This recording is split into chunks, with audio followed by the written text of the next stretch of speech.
You got me. You got me. Oh, man. Hello, good evening. Welcome to another Wednesday night episode of the O&G StrikeZone. Bryan Fulford, Kelvin Rozier, Marcus Green. Good to be here, back from the ATL. And it's good to see you brothers again, virtually this time.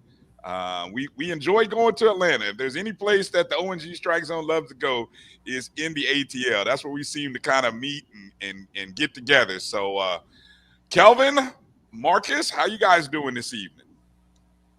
Lovely, man. I feeling like I'm 1-0, like I'm a defending champion. So everything's lovely. Good feeling. Yep. It's a good feeling. Yeah. How you feeling, Marcus? I'm feeling good. All rested and recovered from the weekend, and all right. And I got the game on in the background. Well, at least 2/3 of the O&G StrikeZone are doing great. So I mean, look, I'm gonna live off of y'all. That's all I'm gonna say. I'm gonna live off of y'all, man. I tell you, man, the devil be working. The devil be working. That's all I'm gonna say, boy. He be working on you. Put him Bryan. behind you. Put thee behind thee. Hey, Bryan, I'm right with you, brother. When we got back, it cost me money. Oh, look. I'm so mad at myself for not renting a car. I call myself trying to save money by not renting a car, when all actuality, I have actually cost myself more money, and I may have, I don't know, I'm gonna knock on wood and pray I don't have to get a new car. So that's kind of how my weekend has gone, on top of everything else. So, but at least the Rattlers are 1-0. So if nothing else, I could go to school on Monday and wear my orange, and all the kids knew. They're like, "Oh, Mr. Fulford, FAMU won." I said, "You doggone right, you won." That's right. It's shoot. They know when they see me wear blue on Mondays or FAMU orange, that means either my Rattlers or Colts won. Something happened good over the weekend. If I come into school on black, that means everybody lost. So that's how I do it. So we got a loaded show tonight coming back out of the ATL. The theme of the show, just win, baby. That's all we do. It doesn't matter. It doesn't matter how pretty, doesn't matter how ugly, by hook or crook, by a touchdown, saving tackle, by a shoestring. Don't matter, by 1 yard, 1 point, doesn't matter. A win's a win. And that's what the Rattlers got. 1-0, baby. That's the goal. 1-0. No promises on how it was going to look. So we appreciate Coach Colsey for saying that. And we say, first off, congratulations to Coach James Colsey III on getting win number 1 and accomplishing the goal right off the bat of going 1-0. Congrats to all the staff. Congrats to the players for accomplishing and going up to Atlanta and taking care of business. And so now we turn the page and we get ready for the home opener and keep the 20-game win streak going. On tonight's show, we got a loaded show. We're going to give you all kinds of perspective. While we just had the opening of the football season, we're going to talk, we promised this time. We've actually confirmed it and have guaranteed that, Lord willing, knock on wood, that we will have the two-time SWAC Player of the Year and now current assistant volleyball coach Dominique Washington will be joining the show at the bottom of the hour to give us a preview of the upcoming volleyball season, as the Rattlers, the Lady Rattlers, will be in Atlanta, Georgia this weekend on Friday. So we need the ATL Rattlers to show back up again, and they will be in a tournament at Georgia State. 2 games on Friday, 1 on Saturday. So we'll talk to her about the team and all that that surrounds them. Then at the top of hour 2, good friend of the program, Brad Gillens. I didn't mean it bad. I meant Brad. Brad Gillens will bad. He bad. He a bulldog this week. So he bad.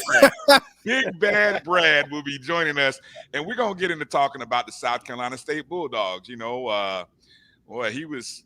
I remember when he got that coach that they got up there. Boy, he was blowing up the phone lines, wasn't he? Wasn't he?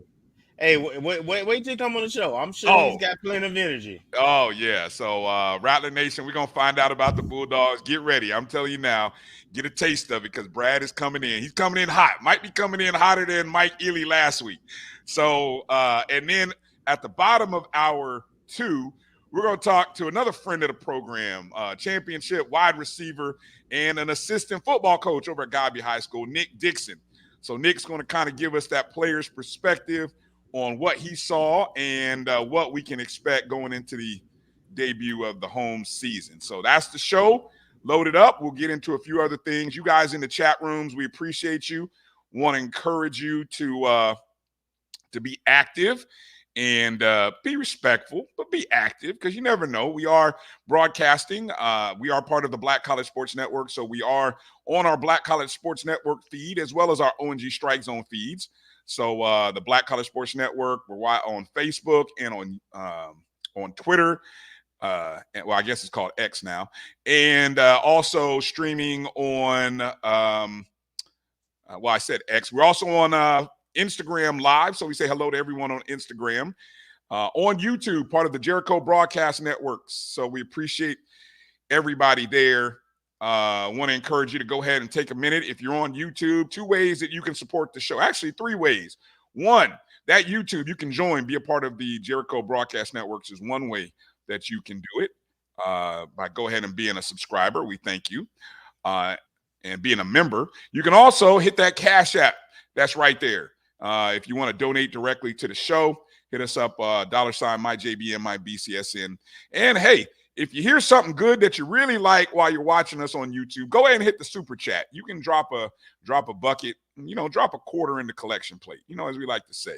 All funds help the O&G StrikeZone make sure we get to some of the places that we're trying to get to this season. So any other opening thoughts before we get into the roll call? We want to be quick because we want to get into the opening segment. So I'm only going to do about 3 or 4 minutes of the shout out. So any other opening thoughts, Kelvin or Marcus, you want to get out?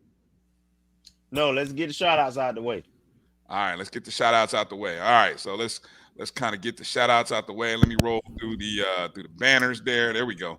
All right, let's see who we got. First up in from today, I think it's my guy, Jimmy Mack. Jimmy Mack, yes, sir. Jimmy Mack, good to see you. Thanks for jumping in. Thanks for being a JBN subscriber. Exactly. Good 1-0 evening. Yes, indeed. And I appreciate you thinking about me, Jimmy. I did get home, thankful for family, boy. I tell you what. But my car is still in Georgia. All right. My heart and my car are in Georgia. But anyway, Bull says, what can our O-line learn from Norfolk State's O-line? Let me start that one. We can come back to that one in a second. Good question there, Bull. Ken, appreciate you checking in. Appreciate you. Ooh, Jimmy Mack asked an interesting question. I'm going to save it. I ain't going to put it out there yet. It's in the chat, though, if you saw it. I'm going to come back to your question, Jimmy, about Saturday. Melissa Wilson. Checking in. Good to see you, Melissa. Good to see you. Another one. Checking in. Good up, Tony. Hey, Melissa. Good to have you in, brother. Dr. Lori's in the building. What's up, Doc? Doc's in. Thank you for doing what you do there in the chat room and supervising the sometimes nonsense that comes our way. We appreciate you and love you. Demetri Alford. Hey, what up? Demetri? Yeah. Great reminder for this weekend. White is the color of the game this weekend. So it's a whiteout on Saturday against the Bulldogs. Whiteout. Appreciate you. And yeah, definitely while you're in early, go and hit the like button and the thumbs up while you're in there. Marcus, thank you for being a JBN subscriber. We appreciate you. What's up, Megan Marcus? Appreciate you. Ashton Harris checking in. Good to see you, Ashton. Appreciate the support and stopping by the Game Time broadcast on Friday. We appreciate you. Meredith, good to see you, Meredith. Hey, Auntie. Thank you for being a JBN subscriber. Another JBN subscriber, good friend of the program, Tamara T. Got a chance to see Tamara. I saw her floating around. Yeah. Well, she came by the broadcast too on Saturday. Okay, right, exactly. Well, that's why I saw it. Yeah, that's why I saw her. So appreciate it. Derek Singleton checking in. What's up, Derek? All right, look at that, Derek on time. All right, hey, appreciate you, man. Thank you for checking in. B Starks in the building. Appreciate you, B. Thank you for being a JBN subscriber as well. What's up, B Gail? Starks? Hey, Gail, how you doing, What's Gail? Up? What's up, Cleveland, the land? Joe King in the house. Good to see you, Joe. What's up, Joe? Let's see. EA. EA wants to make a proposal. I don't know. You have to be careful with EA, boy. I know. He be blazing. I know. You know. I was gonna get EA. He left the door open on that one, but I'm gonna pass. Because we'll be here all day if I open it. Hey, by the way, EA and what's my man from Southern? Yeah. Bryan had the studs in Saturday. That's all I'm saying. All right, let's keep going. Let's keep going. Little baby, what's up, little baby? Y'all are fools. Let's see. James Austin. Ooh, James Austin, huh? I don't know how many South Carolina State fans we're gonna have in there tonight, unless they jumping in trying to see what the Rattlers are talking about. But it's always possible. Chuck Hunt, good to see you, Chuck. What's up, Chuck? Checking in from Monroe, Louisiana. V Games. Batman. Good to see you, brother. Thanks for checking in. Hey, hello. Thank you for checking in. Good to see you. Ashley Coleman checking in. What's up, things? Fang Exchange. Make sure to check it out. FangExchange.com. Great promotion there. I got to make sure to get my hat. I get my Fang Exchange hat. I got to go ahead and drop some buckets so I can get that. Make sure to check out FangExchange.com. FAMU's first NIL collective, and they're doing some great things. So you guys make sure you get locked in. If you're not, please make sure you do. My buddy, my old boy, Clay Norvell Brown checking in. Good to see you this weekend, Clay. Thanks for checking in. Let me see. What else? Chuck Hunt was talking about. Let me keep going here. Coach Ferrasi, good to see you, Coach. What's up, Coach? How you doing? Hey, great breakdown on Sundays. If you didn't get a chance to catch Coach on the O&G, the BCS in Sports Wrap on Sunday, Kelvin, Coach Ferrasi, great breakdown while I was on the road traveling back from Atlanta. Yeah, so let me see. EA starts comments. I'm going to keep that for a second. Steve Campbell checking in. What up, Mr. Campbell? Exactly. 1-0 on our way 2-0. Yeah, definitely. Sam Gilbert. What's up, Sam? Checking in. All right. Good to see that. Shako, good to see you. What's up, Shako?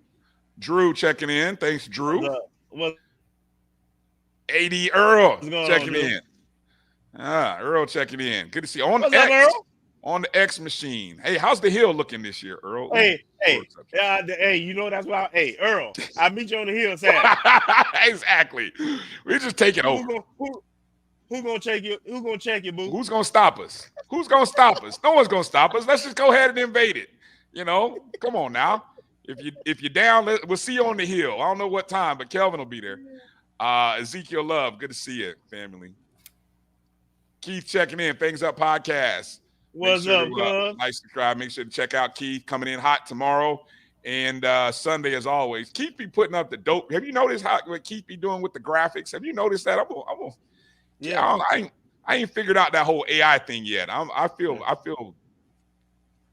a slacker a little bit. He's still a youngin'. He's young enough. He figured it out. Yeah, I'm feeling old. Shout out. Yeah. Okay. Mike Road Dog. Hey, Mike checking in. Hey, I got to give a shout out to Mike, man. Mike, appreciate you and everybody else that sat in the club level. I know our families did. My family enjoyed it. You know, even though they swear I set them up with some bad intel. I ain't even gonna get into the details, but they ended up enjoying themselves. And I saw the pictures.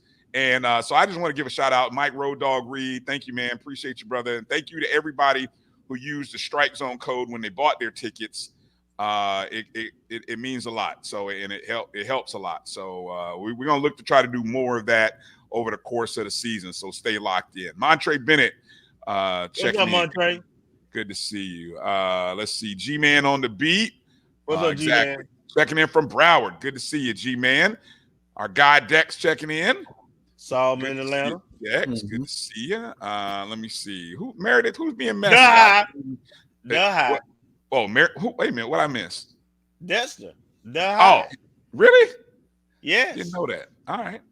I'm gonna save that one. No updates that I can officially say, James. I'm gonna just say it like that. There you go. There you go, James. We always got breaking news, but we got breaking news. We not go. Yeah, exactly. We got breaking news. We just ain't gonna break it. How about that? All right. Let's get into the ball game. Let's get into the ball game as we can here before we get to the bottom of the hour.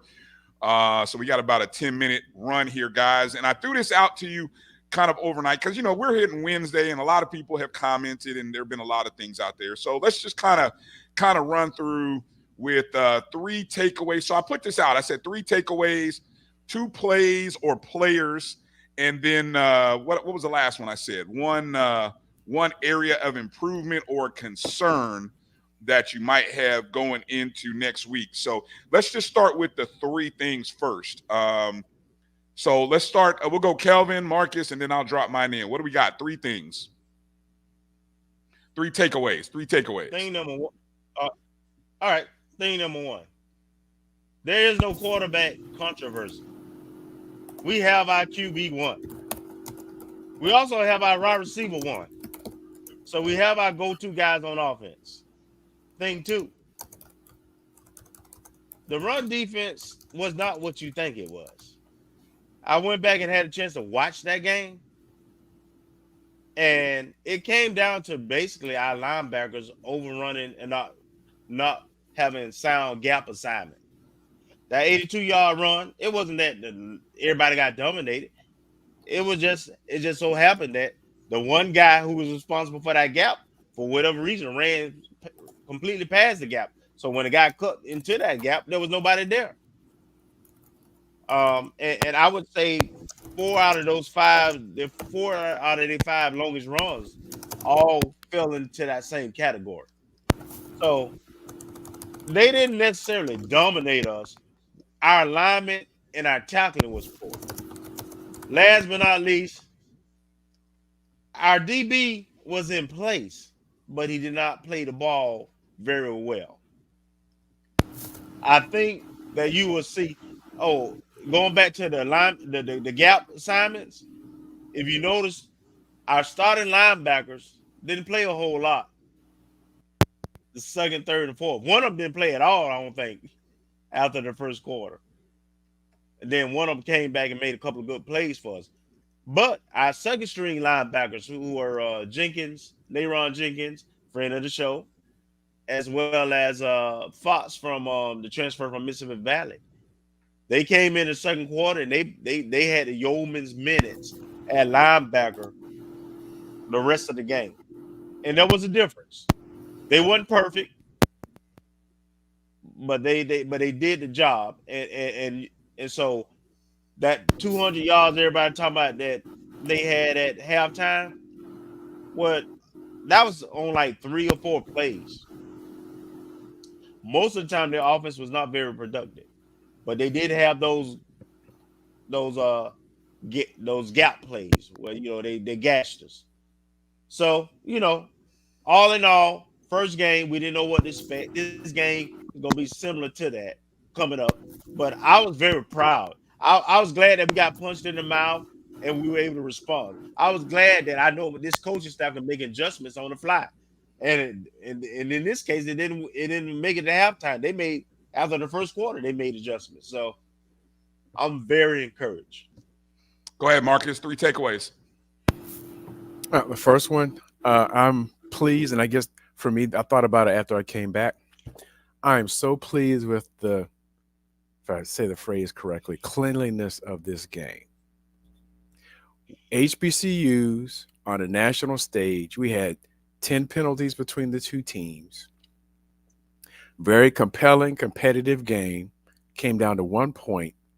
There wasn't a whole bunch of sloppiness. There wasn't a whole bunch of silly penalties. Some of the things that we stereotypically, and I put air quotes around that, associate with HBCU football. So first and foremost, coming out on prime time on Saturday night and putting on a good showing, not only for our team, but for our culture. Second thing, Daniel Richardson had a coming out party. I mean, it's kind of hard to say for a graduate transfer who's been to 2 FBS schools, but there were questions about, I guess, his physical stature and will everything translate and all these different things about will he fit. But I think he more than improved in terms of what he was able to do on the field, especially with the adversity that hit early in the game as it relates to being behind and not playing to where I guess the team and even the fans expected the defense to play. He came out and his performance more or less made sure we came out with a victory. The third thing is we've said it before, and this isn't necessarily just for this game, but in the last 2 years, last 2 seasons, we talked about it after December 2022, and some of the personality shifted within the conference that FAMU was going to be the it school. And we're seeing that in a lot of different things in terms of how teams play us, even though we've always had a target on the back just because we happen to be FAMU. But we are the it school as it relates to attention, positive, negative, the it school in terms of teams playing up or playing better. And also, I guess, in terms of playing better, Norfolk State, I think a lot of us, perhaps maybe FAMU fans and other fans, may have been lulled into sleep and thinking this is the same old Norfolk State because of past performance and thinking back 20 years ago when they may not have been as competitive in the MEAC as they would have wanted. But going along with us being that school with the target and Norfolk being a school that made a statement in prime time and almost made a big statement, had it not been for the heroics of Eric Horn on a 2-point conversion. So those are my 3 takeaways. Well, I'll be real brief with mine. I feel a little. I feel like I get to say, I told you Daniel Richardson was that dude. I told you. I feel like I can kind of bump my chest a little bit because he looked the part. And I think his experience is what really impressed me. Being down 7-0. And then even after we didn't have the greatest opening drive, I mean, the first drive was, I think, only 5 plays. And then they turned around, and I think, what was their second drive? Like 14 plays, if I recall, their second drive in which they scored. So a lot of time was, they chewed up a lot of time. And then we came back and answered right after that. And I believe that's when we scored. And so, and then we ran off 17 straight to grab that lead. I was just really impressed. And then some of the decisions to check out of some plays, his ability. And I thought the run where he needed to run, it was what I had hoped, what I kind of thought was going to happen. I was just glad to see it. Second takeaway, look, I'm not that bothered by the defense. I think a lot of people will look at the defense and say, oh, we gave up, 247 yards. But him, 82 of it was in one play. 82 was in one play. Now, what happened was, and Coach has said this, and I love the transparency from Coach Cozy. And I guess I got to give a little credit to Norfolk State's coaching staff because they probably self-scouted themselves. Said, we need to do some things different than what we had been doing. And that caught us off guard because in the post-game presser, you heard Coach Cozy talk about some of the preparation that they planned didn't actually occur. And so once they made the adjustment, that's where things kind of settled down. I like the responding to adversity. That was important, and I don't have. I had the third one in my head, but I'm gonna stick with just responding to adversity. Look, even late after they scored, even after we committed a penalty, and I think Marcus, I was going to mention penalties, but since you did, I'm gonna stay away from that. But the adversity of, hey man, they're a play away from tying the game up. Oh doggone, we just made a mistake. Now they're going to go for a 2-point conversion to take the lead. We respond with a strong play. That says a lot. Love it. All right. 2 plays or players of the game. I'll start with you, Marcus, this time. 2 plays or player of the game. And we got to be quick because we gotta. Well, one is obvious. Daniel Richardson, play of the game, just played lights out. It wasn't 100% perfect, but it was good enough to make sure that we prevailed on top. I guess the play of the game, I would say, would be probably the play where we got we weren't going to call a play, and we were going to try to draw them offsides. Didn't draw them offsides with emotion, and Danny Richardson actually had the ball snapped, and we were able to get pass interference, and that pretty much sealed the game. Because up until, it's a 1-point game, and if you don't make a third down, there's always a chance of the team coming back. So I would say those 2. That would be my play and player of the game. There you go. What about you, Kelvin? You're on mute. I think. I'm gonna go with Jamari Gassett. He ran them. He had the return on special teams, a nice return, and then of course 110 yards, 2 touchdowns. He was the man. And then the play of the game is in the same as Marcus, but I'm gonna say that last 6 minutes of the fourth quarter, period, the whole drive. We got that ball. We were gonna run the ball, and Coach had talked about it before the season started. Coach Henry, as well as Coach Cozy. Hey, we built this team for drives like that, and they delivered the first opportunity they had to. So that's my player and play of the game. Yeah. Bull, you can hear it all. Say something clear. That's me clicking my mouse, Bull. I'm sorry. That means something going on there. Sorry. Okay, I'm gonna go with players of the game. Gassett as well. Go back and watch. If you saw the replay, the move Gassett put on that DB on the 5-yard score, where he basically did a hesitation, dropped his hip, and then accelerated and left the DB looking in the backfield. He was gone. Great throw to lead him by Richardson. Just a great day for Jamari. 8 receptions, 110 yards, and 2 touchdowns. Great job. And I love the post-game presser. Post-game press conference, Jamari Gassett is a star. We talked to him at Fan Day, and we knew he had a personality because I remember hearing Coach AC talk about his personality. Personality was full display in the post-game presser, but I love it.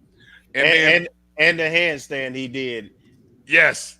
And the handstand. And then how about Eric? I'm gonna give Eric Horn with the play of the game, the touch of actually it was the PAT, the 2-point attempt that first off, bad play call by Norfolk State. There's no way that I'm sending a 6'5" quarterback, out to the flat towards the sideline to try to get around the corner. And there was nobody there blocking. So it was like, I don't understand that little RPO, I guess, that they were trying to run. I guess they thought they were going to fool somebody with that. But a heads-up play by Eric Horn, didn't miss, made the tackle, saved the lead. Turns out to be the game winning play on defense. And so that was my big takeaway or player/play of the game. We'll come back and talk about the one area of maybe concern or adjustment that we'd like to see a little bit later. But I want to get us into our first break so that way we can get to our first guest and kind of transition to the start of the 23-24 volleyball season with our SWAC player, two-time SWAC player of the year and current assistant volleyball coach Dominique Washington right here on the other side. So hang in there with us. If you got any questions about the volleyball season or any questions for Coach Washington, I guess we got to call it Coach Washington now. Go ahead and put those in the chats, and we'll talk volleyball coming up in this next segment. You're watching the O&G StrikeZone right here on the Black College Sports Network. We'll be back in just a second. If you think all pads are exactly the same, think again. This is Always Ultra Thins reinvented with the Always Triple Protection System. This pad wicks gushes 90% faster, absorbs even more so you can feel dry, and locks odors in. Rethink your pad for up to 100% leak-free and odor-free comfort with the totally reinvented Always Ultra Thins. This is always like never before. The Cuvée Group is a Florida-based marketing and training consulting firm. We help businesses communicate to their target audience and engage them in conversation. We also help to expand their audiences, which will ultimately result in growth for those organizations. In addition to being a certified constant contact specialist, my colleagues and I are also certified in John Maxwell Leadership Principles. We use these proven principles to conduct workshops, training, and private coaching sessions for individuals and companies looking to take things to the next level. Contact us to schedule a free consultation. Issues today, don't delay, call Cuvée. Nope. Nope. Come on, him? Ooh, I like him.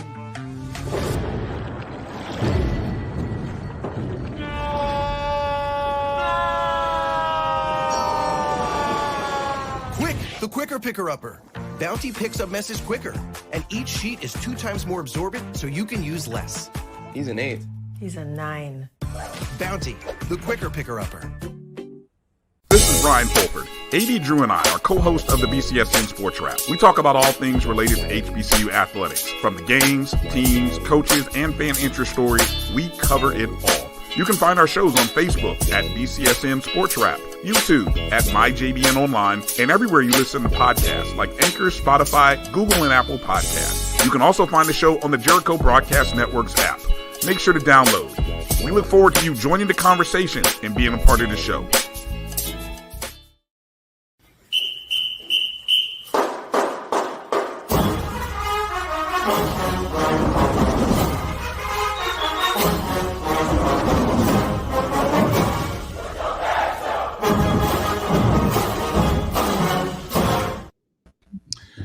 Welcome back to the O&G StrikeZone, and there she is. Ladies and gentlemen, welcome back to the O&G StrikeZone, two-time SWAC Player of the Year and current assistant volleyball coach, Coach Dominique Washington. Coach, how you doing, Coach? I'm good. Hi, how are you guys? Hey, it's great. It's good to see you back home, back in Orange and Green. Has it sunk in when you hear Coach Washington? Has it sunk in yet? No, I'm still getting used to that part. It's been about 3 weeks, so still settling in, but I'm enjoying it a lot. Tell us a little about what brought you not just back to FAMU, but what brought you, or what the change in the coaching? What brought you back into coaching? Well, actually, this past season I coached club volleyball. So that was this past 23-24 season. Ended in around July.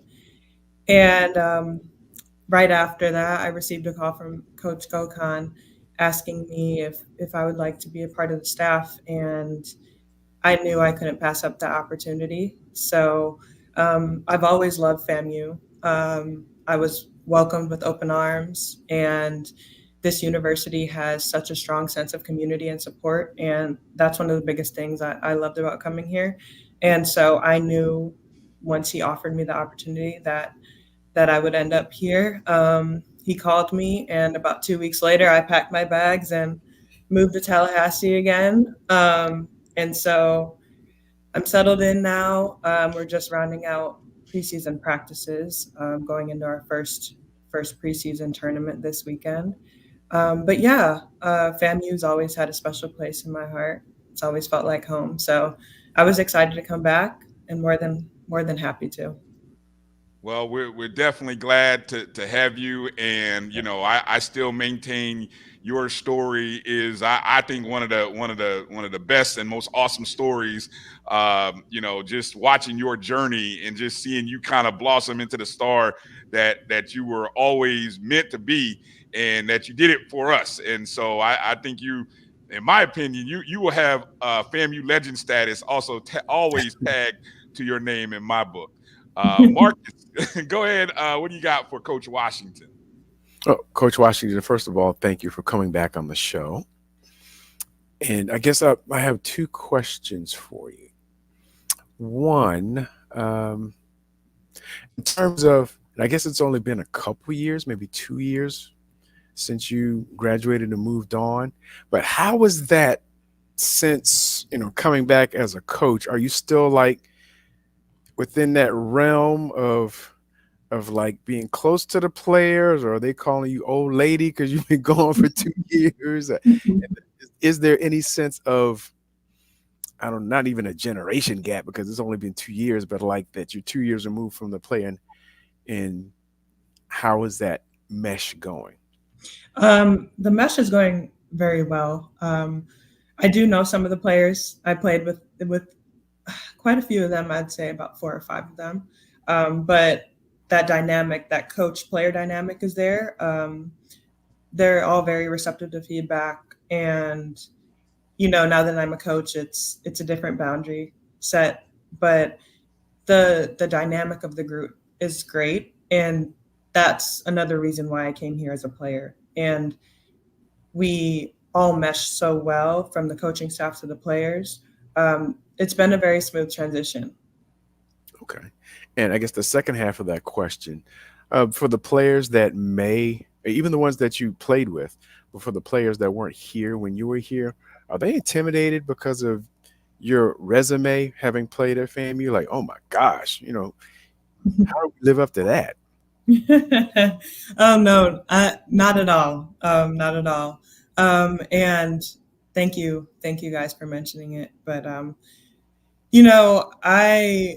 I definitely enjoyed the seasons that I had here, but it was already 2 years ago, so it's kind of in my past now. And while I do appreciate the accolades, I'm just trying to help them as much as I can grow. And that's another reason why I came here, because I feel like I have a lot of insight in the game, and I couldn't pass up the opportunity of helping these young ladies develop in their game, mentally, physically, but also their IQ of the game. And I think I can help in that aspect. And us from a coaching staff, we all know the game well, and we can bounce things off of each other. This is the first year that Coach Gokhan has been able to add to the staff. So that was also a big opportunity for myself. And Caitlin Scroggs has joined the staff, and she was a player on the team in the past season. So yeah, it's been going well so far. And I don't bring up my accolades too much. Just trying to help the players as I can. Okay. Well, thank you. Go ahead, Kelvin. So obviously, you were part of this tradition, but the expectations at FAMU in volleyball is pretty high, and rightfully so. And Coach has said this is one of his most talented teams. So just kind of talk about the strengths of this team and what it's going to take for this team to grow and bring home a SWAC championship. Yeah. So this season we have a lot of depth on the team. I'm looking forward to not looking at one person as they have to be the Terminator, or we have a lot of depth, so we can work with a bunch of players throughout the court. So I think that's one of the biggest things going into this season. this team is very competitive as well. So in practice, everyone's making each other better. And I think that's a big thing that's going into the season. My goal is to help them strive for excellence in every aspect of the game. And because we have great depth, I'm eager to experience the thrill of competing again, but from the coaching side of it. And I know that we will accomplish some great things this season with the depth that we have. Coach, I got one follow up, and this is about you. I know you're a coach now, and you're focusing on that part of it. But you were such a dominant player and such a really good player, and you're not that far removed. Do you get out there every now and then and show them how it's done? I did for the past year or so. I've been playing in some open gyms. I was actually in the Atlanta area for the past year. So just joining some Facebook groups and playing open gyms or with friends because I did my undergrad there. I do know some people in Atlanta.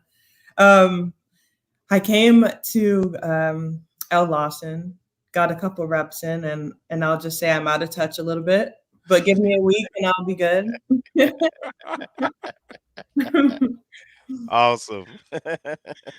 Obviously being an outside hitter, of course, for anybody who doesn't know, that's where you kind of did your damage on the outside. We've got two pretty good outside hitters on this squad. Obviously last year, kind of sort of taking the sort of the passing of the torch after you left was Brooklyn Watts. She became a first team all SWAC. I thought she did a great job with kind of in the AD after Dominique era, and and then Jada Rhodes comes, and all she was the defending or last year's SWAC Player of the Year. Talk a little bit about Brooklyn and Jada and how. Just talk about their game and then how those two mesh, how they will mesh, and how you see this team be able to utilize both of their talents. Yeah, well, so we have about actually four outsides currently, five outsides actually, and they all have great athleticism and an IQ for the game. But going into Brooke specifically, Brooklyn, she has great adversity to the game, and she mixes up her shots well. She's a very smart player, along with Jada. Jada is as well. So they work very well on the court together. They know how to talk to each other and how to help each other on the court. And a big thing with volleyball is communication, and they're two of our leaders that are kind of stepping up this year as they go into their final season. But we do have three other outsides as well. And again, the depth of the team is great. And as preseason has gone on, they have all gotten better tremendously with just mixing up their shots. As an outside, you have to be very diverse in your shots. And you can't be focused on hitting one way or the other. And I think that all of our outsides are great all-around players. And that also helps with our program and going into preseason and season games and playing in the SWAC. I think it's hard to compare ourselves to other teams because other teams may not have the same depth that we have, and that's what puts us above some of these other teams, and that's why I'm excited going into the season. But again, all outsides, coachable, take feedback well, and are doing very well in the gym. I know one of those outsides. I'm just kind of looking at the roster. Ayani Sanford, a true sophomore. She had a great year last year as a freshman. Also, let's see, senior. I hope I'm saying the name right. Yarciel Rodriguez. Yarciel, yep. And I'm not really sure. I know. So I got a right side hitter, Autumn Hamilton, and then listed on the roster is a right side to me at Coleman. I don't know. You mentioned 5, so am I Yes, missing somebody? Natalie is our 5th. She's an incoming freshman. Yep. Incoming freshman. Okay. Yes. Okay. Yeah, definitely want to make sure we shout all those ladies out. I'm gonna throw it to Kelvin and Marcus one more time, but one of your former teammates, Isis Williams, Isis is, I think did I hear correct, Kelvin? She might have been one of Coach Gokon's first recruits, right? Yep. Yes. Yeah. So, I mean, a former teammate, Isis, talk a little bit about her leadership. Obviously, she was one of those, almost a veteran. Might as well have been a veteran when you got there, and now, hey, she's still leading. So, talk a little bit about Isis and the role she plays and what she means to this team.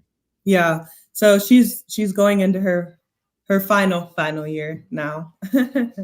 Yeah, she was Gokon's first recruit here, and I'm excited to see her going into her she's in grad school, but her senior season.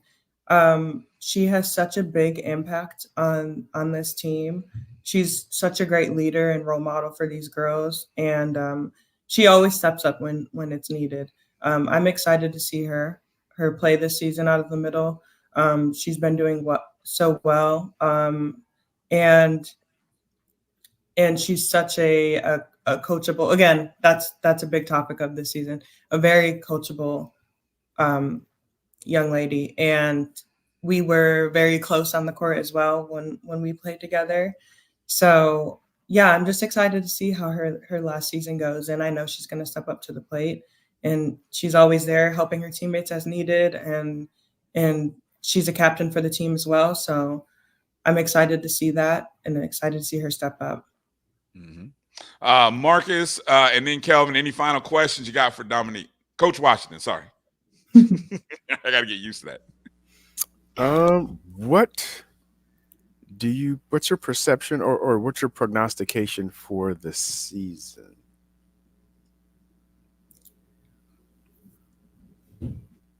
I will say I'm not too sure where the other teams stand as of now in the SWAC. I kind of have to get more up to date with where they are currently as we play them. But I can speak on our team, and I feel like our mentality going into the season after coming up a little bit short last season is driven. We have a lot of seniors that experience that and don't want that to happen again and won't let that happen again. So I'm excited to see how these girls step up going into the season and having a strong start. And the determination and grit that they bring every day shows me that they're going to step up to the plate and they're going to show who should have won last year. So I'm excited. I'm excited to see that. And I'm excited to be there along the way.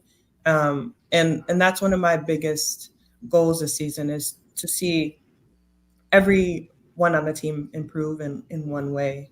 And I think that shows for a successful coaching role, let alone like mentor. Mm-hmm. Well, thank you. What do you got, Kelvin? On mute.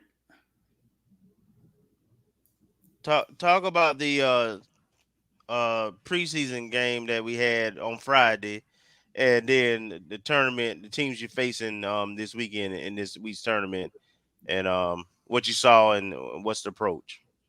Yeah, we played a very good team, University of West Florida.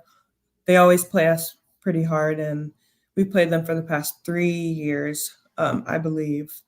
We started off great, a really great start. We ended up coming short. And I think that's good. When we start like that, we get a little bit of pushback. It only makes you work harder.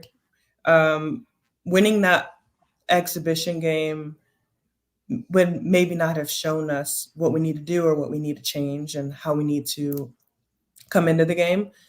I've always felt like that as a player. And so as a coach, I feel the same way. And not being too far gone from playing, just about 2 years, I think that I can help with recent experiences and kind of drive the team to come into the games with a different approach and understand how important it is to start strong.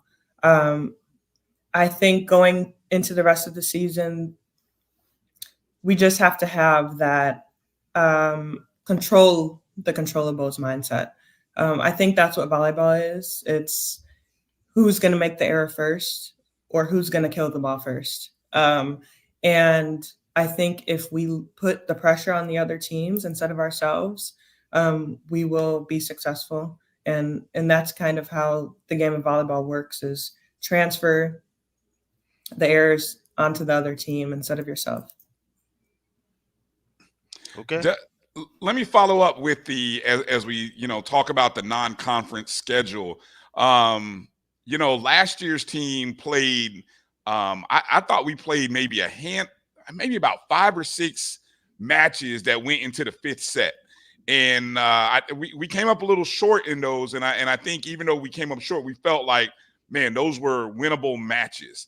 When you look at our non-conference schedule overall, what's your thoughts about some of the teams and the opponents? I know Coach always likes to schedule teams with the thought of, hey, we got to get prepared because we're a one-bid league and we got to be prepared for postseason. We're trying to win the SWAC, and when we win the SWAC, we want to be prepared. So if you can, just take a second and talk a little bit about some of the teams and competition that Coach has scheduled.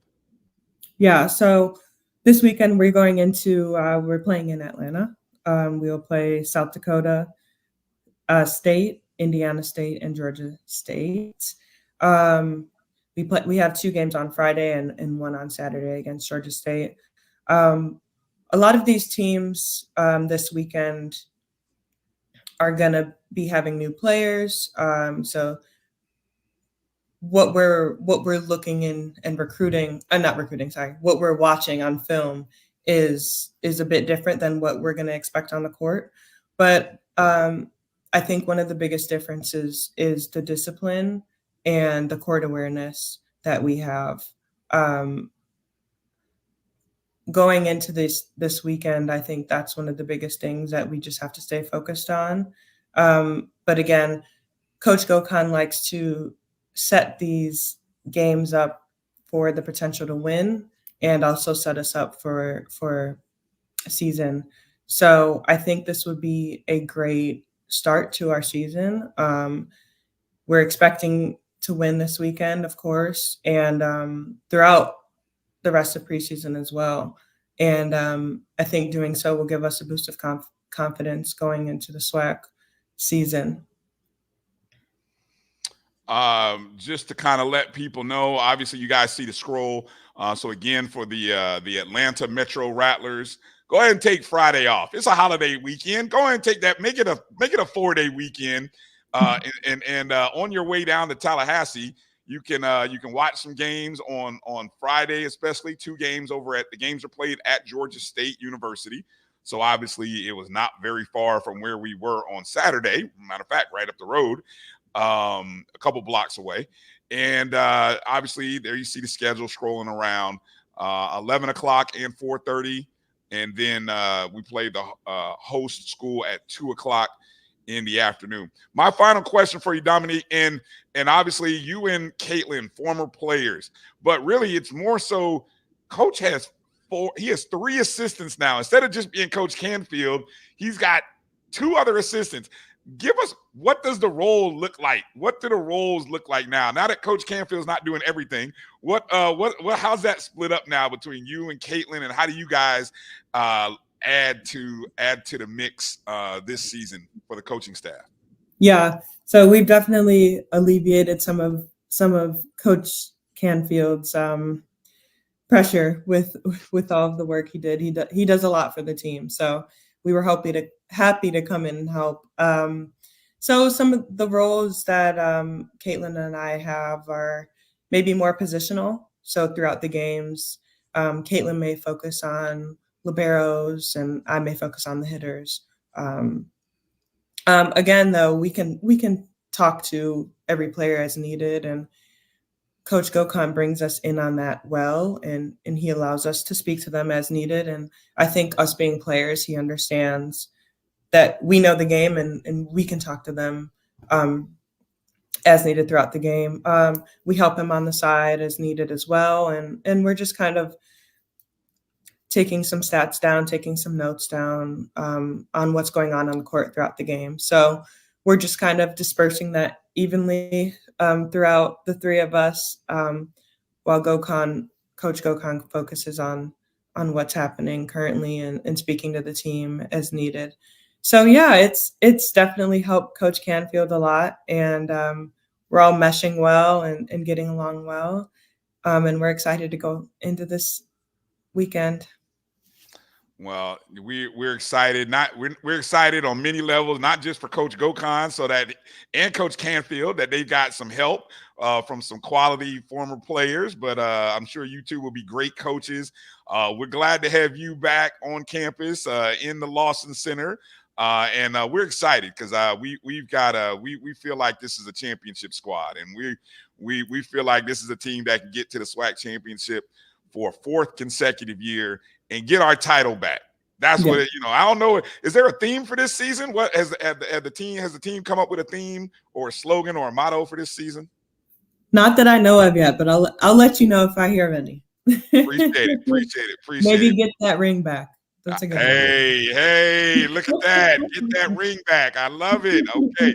Well, if the team doesn't adopt it, we're going to adopt that right there. Get that ring back. Hey, there it is. I love it. Hey, Coach Washington, again, thank you for coming on the show. Always a pleasure to have you on the O&G. So anytime you want to come in and give us a shout out and let Coach Scroggins know. We're going to have to get her in here in a week or two, and maybe we can get some updates from her and kind of hear how things are going for her. So safe travels and good luck to the team this weekend in Atlanta. We know Rattler Nation will be in the house, and hopefully we come back 3-0 with a clean sweep as we start the season. Thank you guys so much for having me. Yes, I look forward to indeed. speaking to you guys soon. Indeed. All right. Thank you, Coach. Thank you. Thanks. Coach Washington, ladies and gentlemen. Bye-bye. All right. Hey, love it. All right. Coming up on the other side of this break, Big Bad Brad's coming in. That's South Carolina State talk. So get ready. Let's find out about our opponent. They just swear they coming in. They coming to end the streak. We got some news for them, though. They the last team that beat us in Bryan. Yeah, listen to that Big Bad. Get ready, because that's what you're going to hear on the other side of the break. I already beat him to it. All right. Coming on back on the other side, Brad Gillens talking about those South Carolina State Bulldogs. Right after this, you're watching the O&G Strike Zone right here on the Black College Sports Network. We'll be back in a moment. It's never too early to plant the seed, to share the tradition, and instill a sense of pride in your HBCU with your little ones. HBCU Pride and Joy Children's Boutique helps you share your school spirit with a wide selection of adorable kids apparel and accessories officially licensed from your favorite HBCU. Visit hbcupridejoy.com and follow us on all social media at HBCU Pride Joy on Facebook and Twitter. Supermarket sushi, really? No. Wait, Troy, you work here? I'm never not working. Like Head & Shoulders Scalp Shield technology, up to 100% dandruff protection, even between washes. Never not working, huh? Oh, Troy, you're such a good teacher. Yeah, I know. Never not working. Never not working. Never, ever not working. Are you serious? Never not working. Dandruff protection that's never not working. Head & Shoulders Scalp Shield technology. Hey, grab me one too.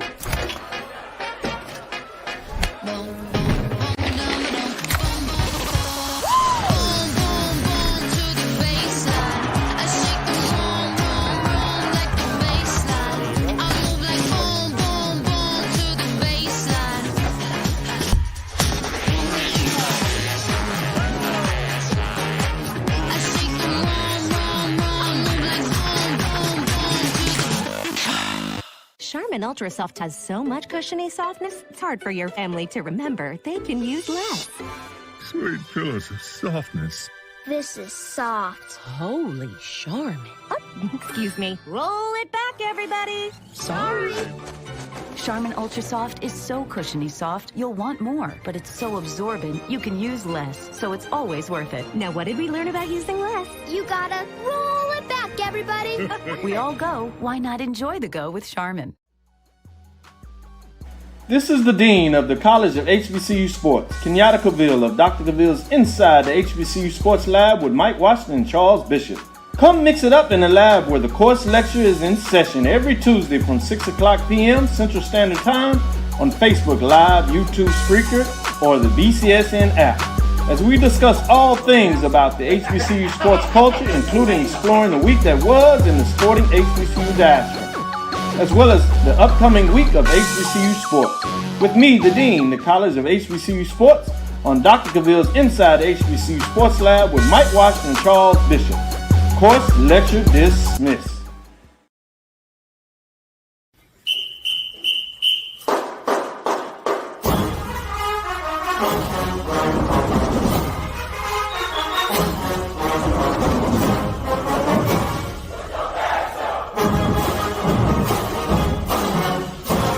We're going to Florida, and we're going to bring you back a victory to Jackson.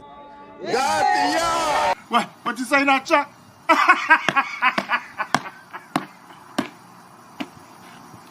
Man, you a plum fool, man. Plum fool, Brad. You a plum fool, Brad. Well, it's Chuck. It's Brad Gillens. I'm sorry, not Chuck, but it's Brad Gillens, ladies and gentlemen. Friend of the program. Only on certain weekends is he might be a plum fool, but that's all right though. We still love you, Brad. How you doing this evening, man? Doing well. How you guys doing today? Doing well. Doing all right. Well, man, we're doing well. Bull Rattler. I'll let that slide. It was good to see you over the weekend. MEAC-SWAC Challenge.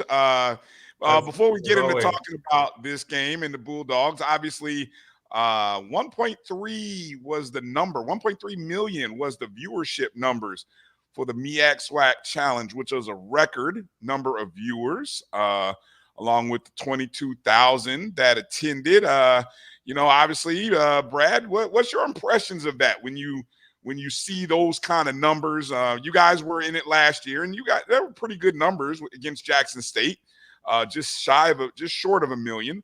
But you keep seeing the growth every year. Just your thoughts on the growth of the MEAC-SWAC Challenge. Yeah, I think part one, the fact that the game was competitive throughout, really did a great job of bringing in the casual fan. Number two, it was on prime time. Number three, it wasn't rained out. They didn't have any delays, no 5-hour to 7-hour games like we've had in previous instances.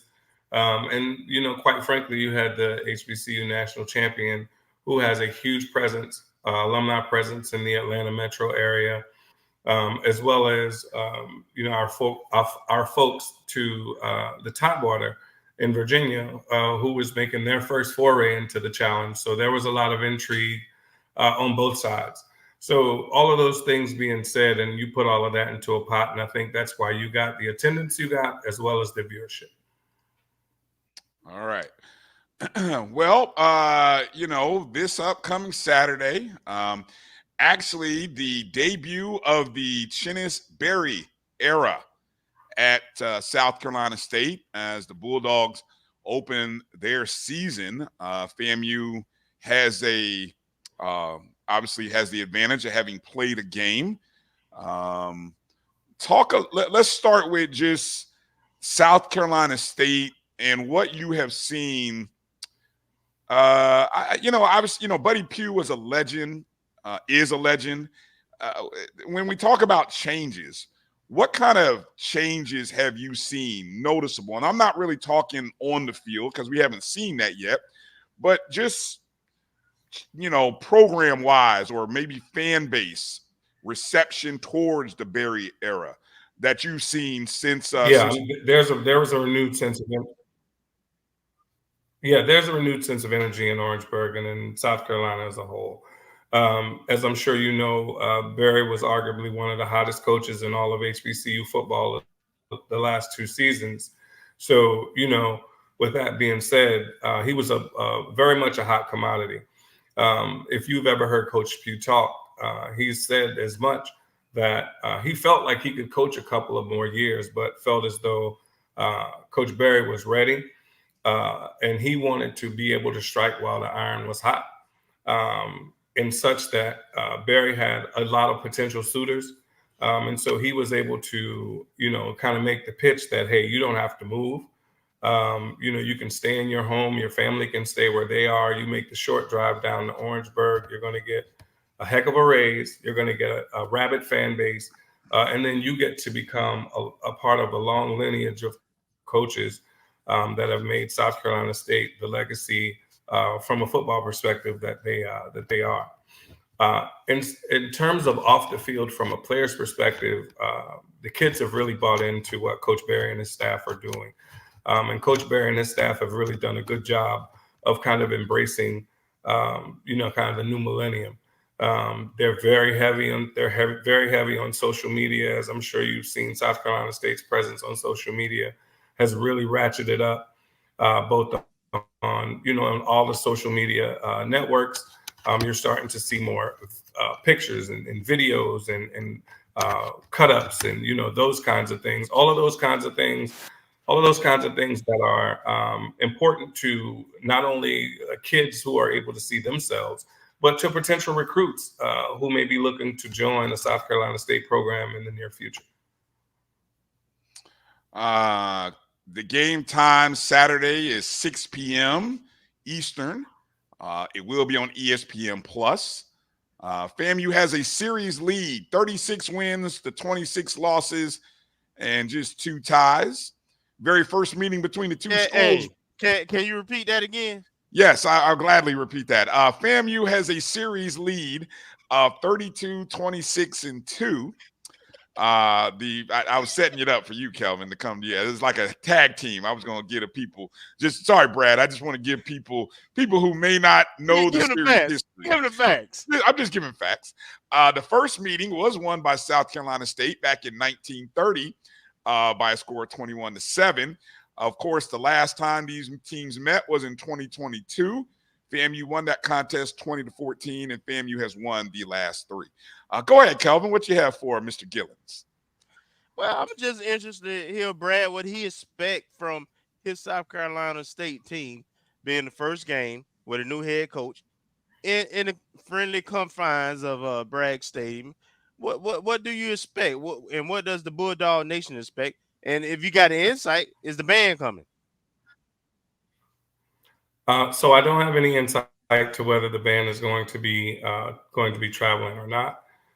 As far as what I expect from the team, I expect an extremely disciplined, fundamentally sound team.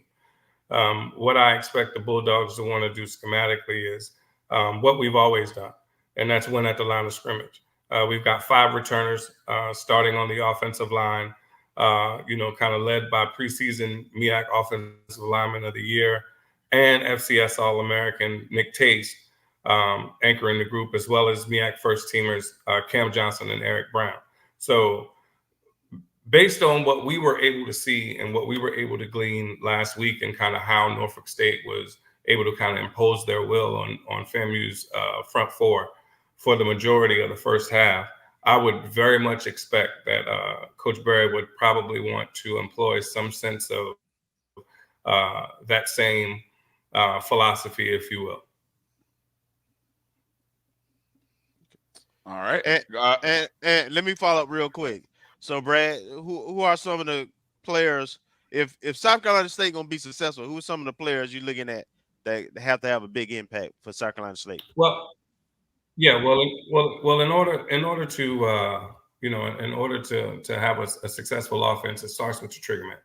And so, we can expect that we'll see at quarterback Eric Phoenix.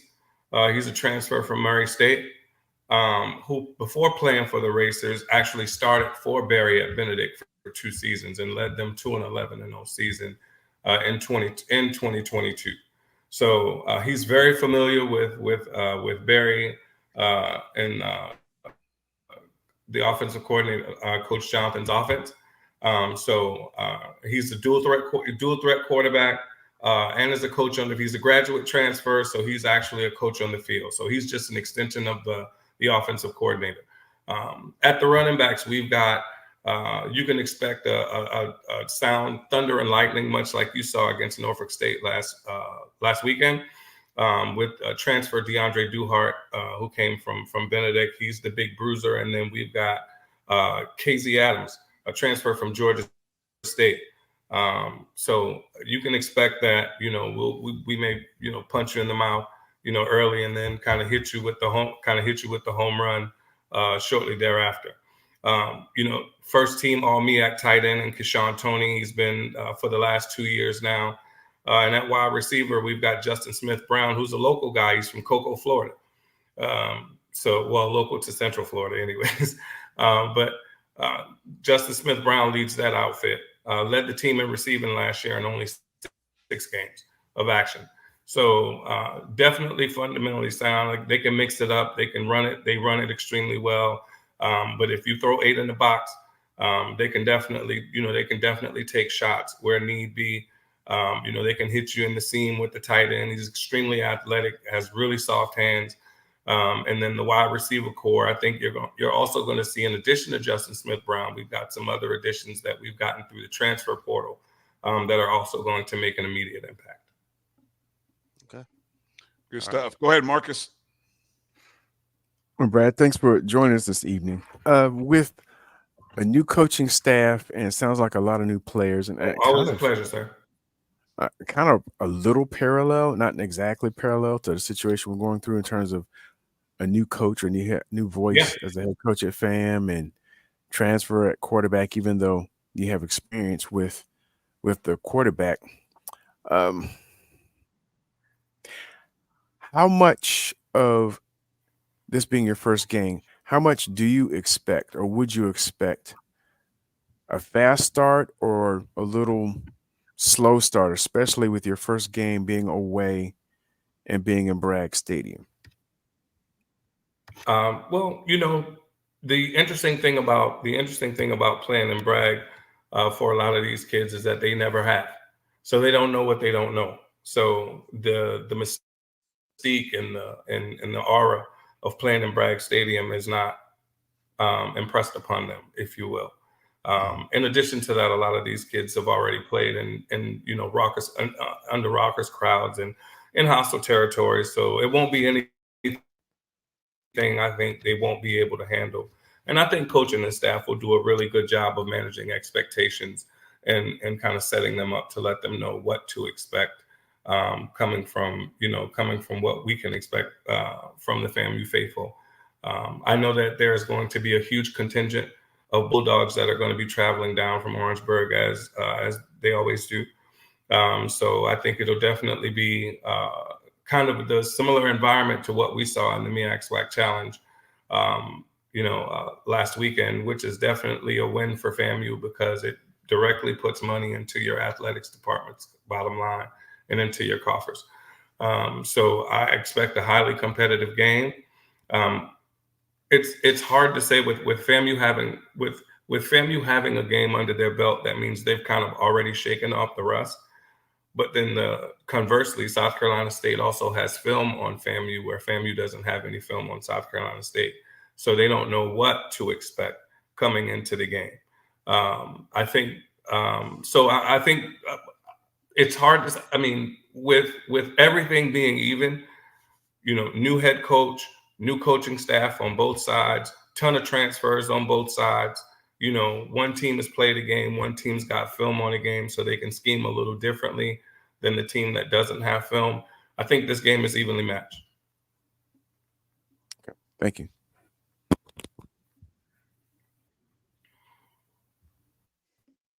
You're on mute. Bryan, you're on mute. Yeah, thank you. Just in case folks who are on our JBN Jericho Broadcast Network's YouTube page, put a poll up to just to kind of get a feel for what you guys think. How many points will FAMU defeat South Carolina State this weekend? Right now, the half of you who have voted are kind of in the 7 to 13 point margin. 34% kind of think 14 plus, and just under 20% say 1 to 6 points. The current betting line, for those who are curious about that kind of thing, 9.5. Florida A&M is a 9.5 point favorite according to FanDuel. The over/under is 44.5. So they kind of think a low-scoring ball game.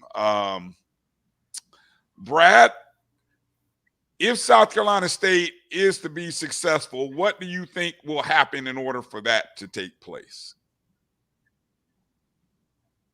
Again, we have to immediately come out and establish the run. Again, after seeing what Norfolk State was able to do in the first half.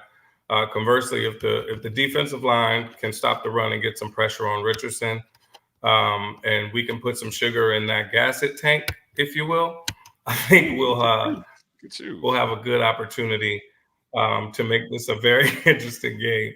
And in the end, if it's close, I think we'll have enough wherewithal to escape with the win in Brad. He was saving that one. I see that. I see that. That was a good one. I see what you did. Listen, ever since the press conference on Saturday. Hey, well, they told you we don't lose and brag. We don't lose and brag. So, but it is what it is, right? Well, I don't know if that's technically. I don't know if that's technically. Here we go. True, considering. Here we go. It's been a generation. We've won our fair Brad, share. It's been hold on, Brad. It's been a generation of although college what I will students. say is, what I will say is this. This is my third year. This is my fourth year coming on Bleeding Orange and Green podcast. I've been on 3 times previously. Every time I've been on before, we've lost in Brad. If we lose again, consider me X'd out, and I'm not coming back.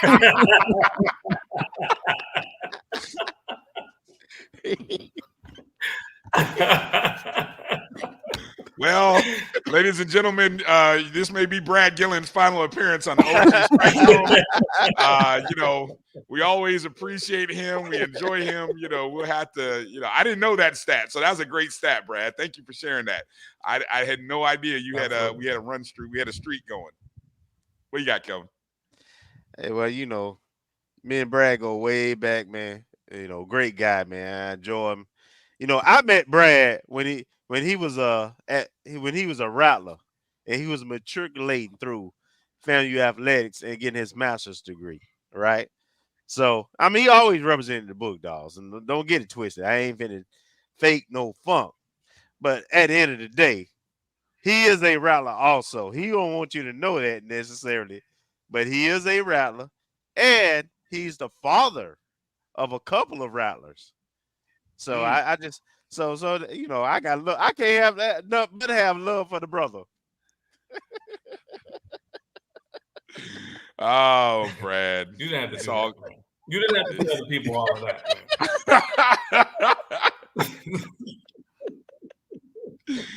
They need to know. It's the O&G StrikeZone. They need to know you family. Until this weekend, right? Yeah, that's right.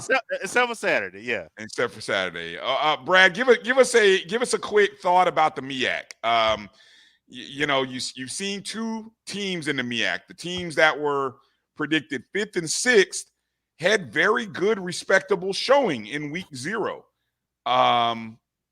What's your take on not only just the MEAC overall, but where South Carolina State will fall? Where do you think they will fall? I forgot what the predicted order was. I think it was maybe 4th. I don't know. I don't recall. But just give us a preview or your thoughts on the MEAC. It's going to be a murderer's row. Whomever comes out of the conference will definitely come out with at least 1 loss. All of the teams are extremely well coached. You think about it. You've got a 2-time SIAC Coach of the Year.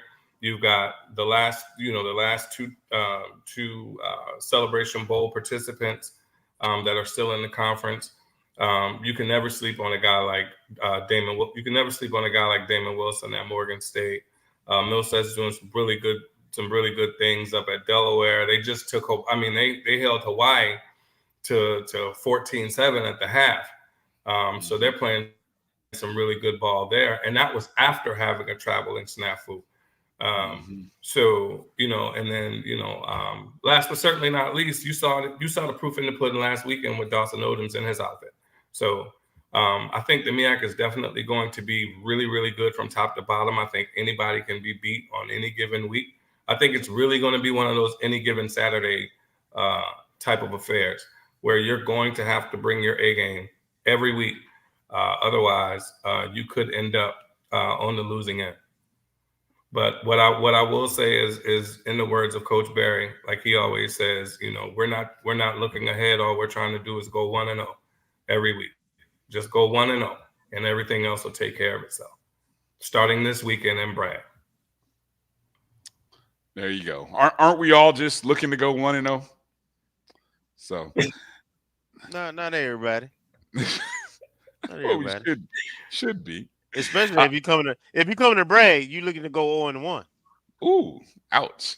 Marcus, you got any final questions or anything you wanna run by Brad here? Question: what is your expectation of the defense? I know historically Bulldogs have always had a pretty good defense, but I haven't heard a lot of conversation about it. Not just from you, but just in general. Yeah, well, the defense is. Well, the defense is the anchor of the defense is all MEAC linebacker Aaron Smith in the middle, and on the back end we've got defensive back Jamari Benjamin. In the front we've got a lot of newcomers. So with a ton of experience. Now let me preface it by saying that we've got a guy that's coming in who just so happened to tally 10.5 sacks and 24.5 tackles for loss last year, which he led the nation in his division. So it's not as if we don't have some to see where the chips fall. Again, it's going to be their first. It's going to be their first week. They're used to hitting each other, and now they've got an opportunity to really kind of punch somebody else in the mouth. So. It'll be interesting to see kind of how that shakes out, Marcus. I wish I had more for you, but unfortunately, it's week 1 for us. So if this were week 6, definitely I'd have more analysis or more information to be able to offer. Yeah. Well, thank you. Yeah, whatever. You don't want to give. You saying he don't want to give away too much. Is that what you? Yeah, is that the playing a little possum.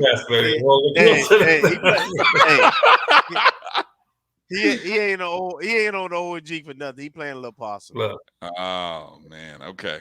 All right. Well, Brad. Look, guys. All honesty. Before we go, all honesty. We just a poor little school. There you from go. Orangeburg, South Carolina. We don't have a whole lot of students. We're just looking to come and just be respectable. That's all that we're trying to do. That's it. This 2 weeks in a row that somebody has come on this show. Oh, we just a poor little school from the South. We just trying to be like FAMU. Boy, I tell you what, man. Can't wait till we get a little further in the road. There's gonna be some schools they ain't gonna be that modest, but it's okay. We'll let y'all early in the season opponents be modest. That's okay. Right. Yeah. Let me see. What does Ashley say? Ashley said, "Word on the street. Oh, the D line's in question, huh? Ooh, okay. Interesting. Well, if nothing else, South Carolina State, y'all put out some nice social media posts. So if nothing else." Hey, so Brad, you know where to come by on Saturday. We're gonna break bread. For sure. I'll be there. Eat well. Make sure you're wearing orange and green, though, Brad. Wear orange and green. You can put on your Bulldog stuff later, but make sure you wear orange and green when you come by. It ain't gonna happen. Yeah, you know that's not not on Saturday. Not on Saturday. No, sir. All right. Brad Gillens, ladies and gentlemen, there you see his social media handle at Zara Telestrator. You can hit him up on social media. Don't haze him up too bad, but we would like you to go and thank Brad for coming on the show, giving us some great insight on South Carolina State. It's always a fun contest, and we're looking forward to the challenge. And so, you know, it'll be a good game. Hopefully, it'll be a good game. Absolutely. Good viewership and everything. So let's keep it going. Brad, safe travels when you head up to Tallahassee, and we'll wish you good luck the rest of the season after this week. And you know, good luck in the MEAC. And you know, maybe we'll circle back and see you guys when we do a pre-celebration bowl conversation. You know, but obviously you've already told us at that point you won't be coming on the show at that point. So. Look, that would absolutely be ideal. I could guarantee you if that were to happen, we'd break attendance records, viewership records, all the records. Yeah, absolutely. All right. For sure. That would be the dream matchup. Yeah. Yes, indeed. All right, Brad. Be well. Thanks for your time tonight, man. Thank y'all. Y'all have a good night, gentlemen. All right, Brad. Thank you. All right, yes, sir. All right, ladies and gentlemen, Brad Gillens. Before we go to the break, Marcus, you noted a few things regarding roster construction, roster makeup, that we were talking about off air. You want to go through that here while we got a quick moment before we go into the break? Yes. We did get 2 updates to the roster. We have a transfer from UMass listed, Michael Opong, who's a grad student, class of, I want to say 2018, based on what I was able to find, defensive back. And I don't know if he made a game appearance. He didn't appear, or wasn't listed in the statistics, but he was listed. I first noticed him on August 17th. And I believe either just before the game this weekend, offensive lineman Chris, and I'm not sure if I can pronounce his name, oh, goodness gracious. Akporogani comes from Bowling Green University. He graduated from the University of Tennessee in Knoxville, so he has FBS experience. Then he spent I think 1 year at Tulsa, and then last year at Bowling Green, where he was injured in the preseason and didn't have any game appearances. And he appeared mostly on special teams. He was a 3-star recruit coming out of high school at IMG Academy. So he has some perceived talent, and we'll see if that adds to the depth. And another update that I didn't see the young man from TCU, offensive lineman. He was no longer listed on the roster. So I don't know if this was a replacement for him. I don't know what transpired there, but we do have some additional depth at the defensive backfield and offensive line. All right. Speaking of updates, I'm going to come back real quick to a question from Jimmy Mack very early in the show, asking about if we knew anything about the stadium announcer for this weekend. Now, of course, I have not heard anything about the Voice of Brad contest. I'm assuming I didn't get it because I didn't get a call. I know a couple other people who entered their name. I didn't hear that they got a call. So I don't know, Kelvin, you're in Tallahassee. You got any news for us? Not at all. I'm going to assume Sterling is coming, though, until I hear different. I don't know. I have no intel. All right. No intel. We're trying to see if we can get an answer and see if we can reach out through our network of folks and see if we can find out that answer. So, Jimmy, if we hear anything before the end of the show, we'll make sure to let you know. Maybe anybody in the chats. Maybe we got a lot of connected folks, So maybe somebody in the chat has heard something. Okay. Let's take a break. Coming up, let me say first off, thank you to everybody for voting. I'm gonna go ahead and end the poll. It looks like final answer here. How many points will FAMU defeat South Carolina State?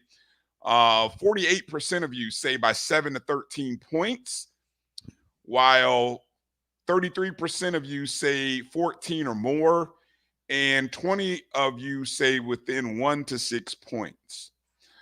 Of course, again, as stated, the over-under was 44.5. The betting line is 9.5. And that's according to FanDuel, which if you're in the state of Florida, sorry, you can't use it. But if you're watching us from another state that does, you might want to jump on that. I'm not calling that a best bet, by the way. So I'm not doing that.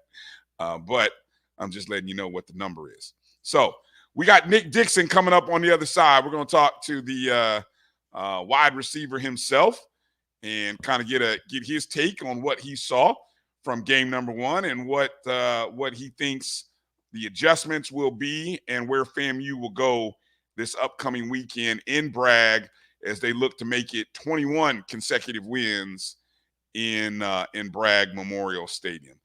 You're watching the O&G StrikeZone right here on the Black College Sports Network. We'll be back in just a moment. Choice Hotels is a family of brands that helps you get the most for your money so you can be any traveler you want to be. You could be a free hot breakfast hero at a comfort hotel. Yes! That's how you waffle! Mr. This Script got a plot twist at a Radisson hotel. A business big leaguer. Go for key. Even the ultimate pool float inflator.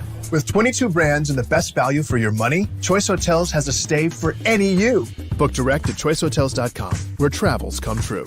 Gotta get the corners.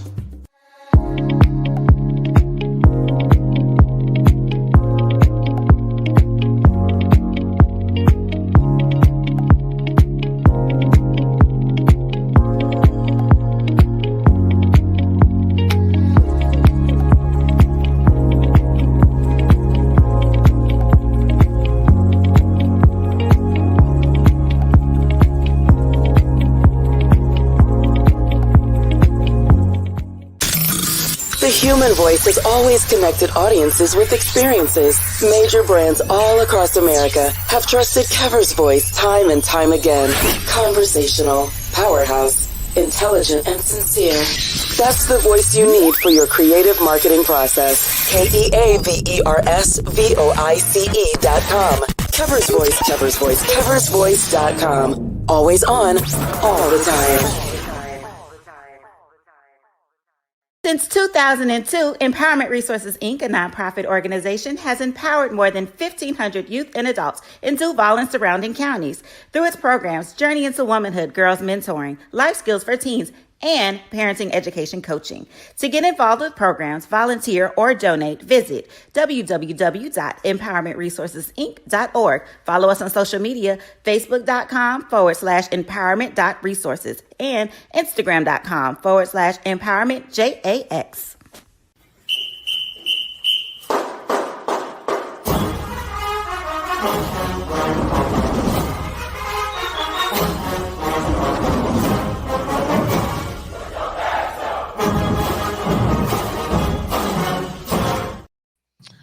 All right, welcome back to the O&G StrikeZone. Bryan, Kelvin, Marcus, and joining us is the wide receiver himself, also a coach. So we got to call, this is Coach Nick over at Godby High School, of course, championship wide receiver with the Rattlers. Nick, how you doing, my man? What's good? I'm good. How are y'all? I'm good. Hey, man. Been living, maintaining. There you go. By the way, your Godby boys, you roughed up my high school guys in that preseason match. My boys from Orlando. Oh, I'm not. It's funny. I'm not even at Godby right now. I had a new opportunity come up. I'm waiting to speak on it, but I have something else coming up too. Okay. So, yeah. Okay. No breaking news, huh? You're not gonna get no breaking news tonight, huh? Not tonight. Okay. Okay. I actually have the FAMU game on in here. I was watching it earlier. Okay. So let's get into let's start on the offensive side of the ball. That's where you cut your teeth and you're most familiar with. Give us your impressions, maybe 3 takeaways from what you saw from the offense. I feel like we have a really good O-line. I feel like we have a really good quarterback. And I feel like all the designated role players will play their roles the best. And my final point is Joe Henry is a great play caller. Because it wasn't many bad plays. We gave up 0 sacks. Didn't turn the ball over from the quarterback. Didn't really put it in like a chance to have it turned over. We got a good wide receiver 1. Got good tight ends. I feel like the offense is gonna be great. Like everybody's trying to figure out why we started slow. I guess a little bit. I mean, it's a new play caller.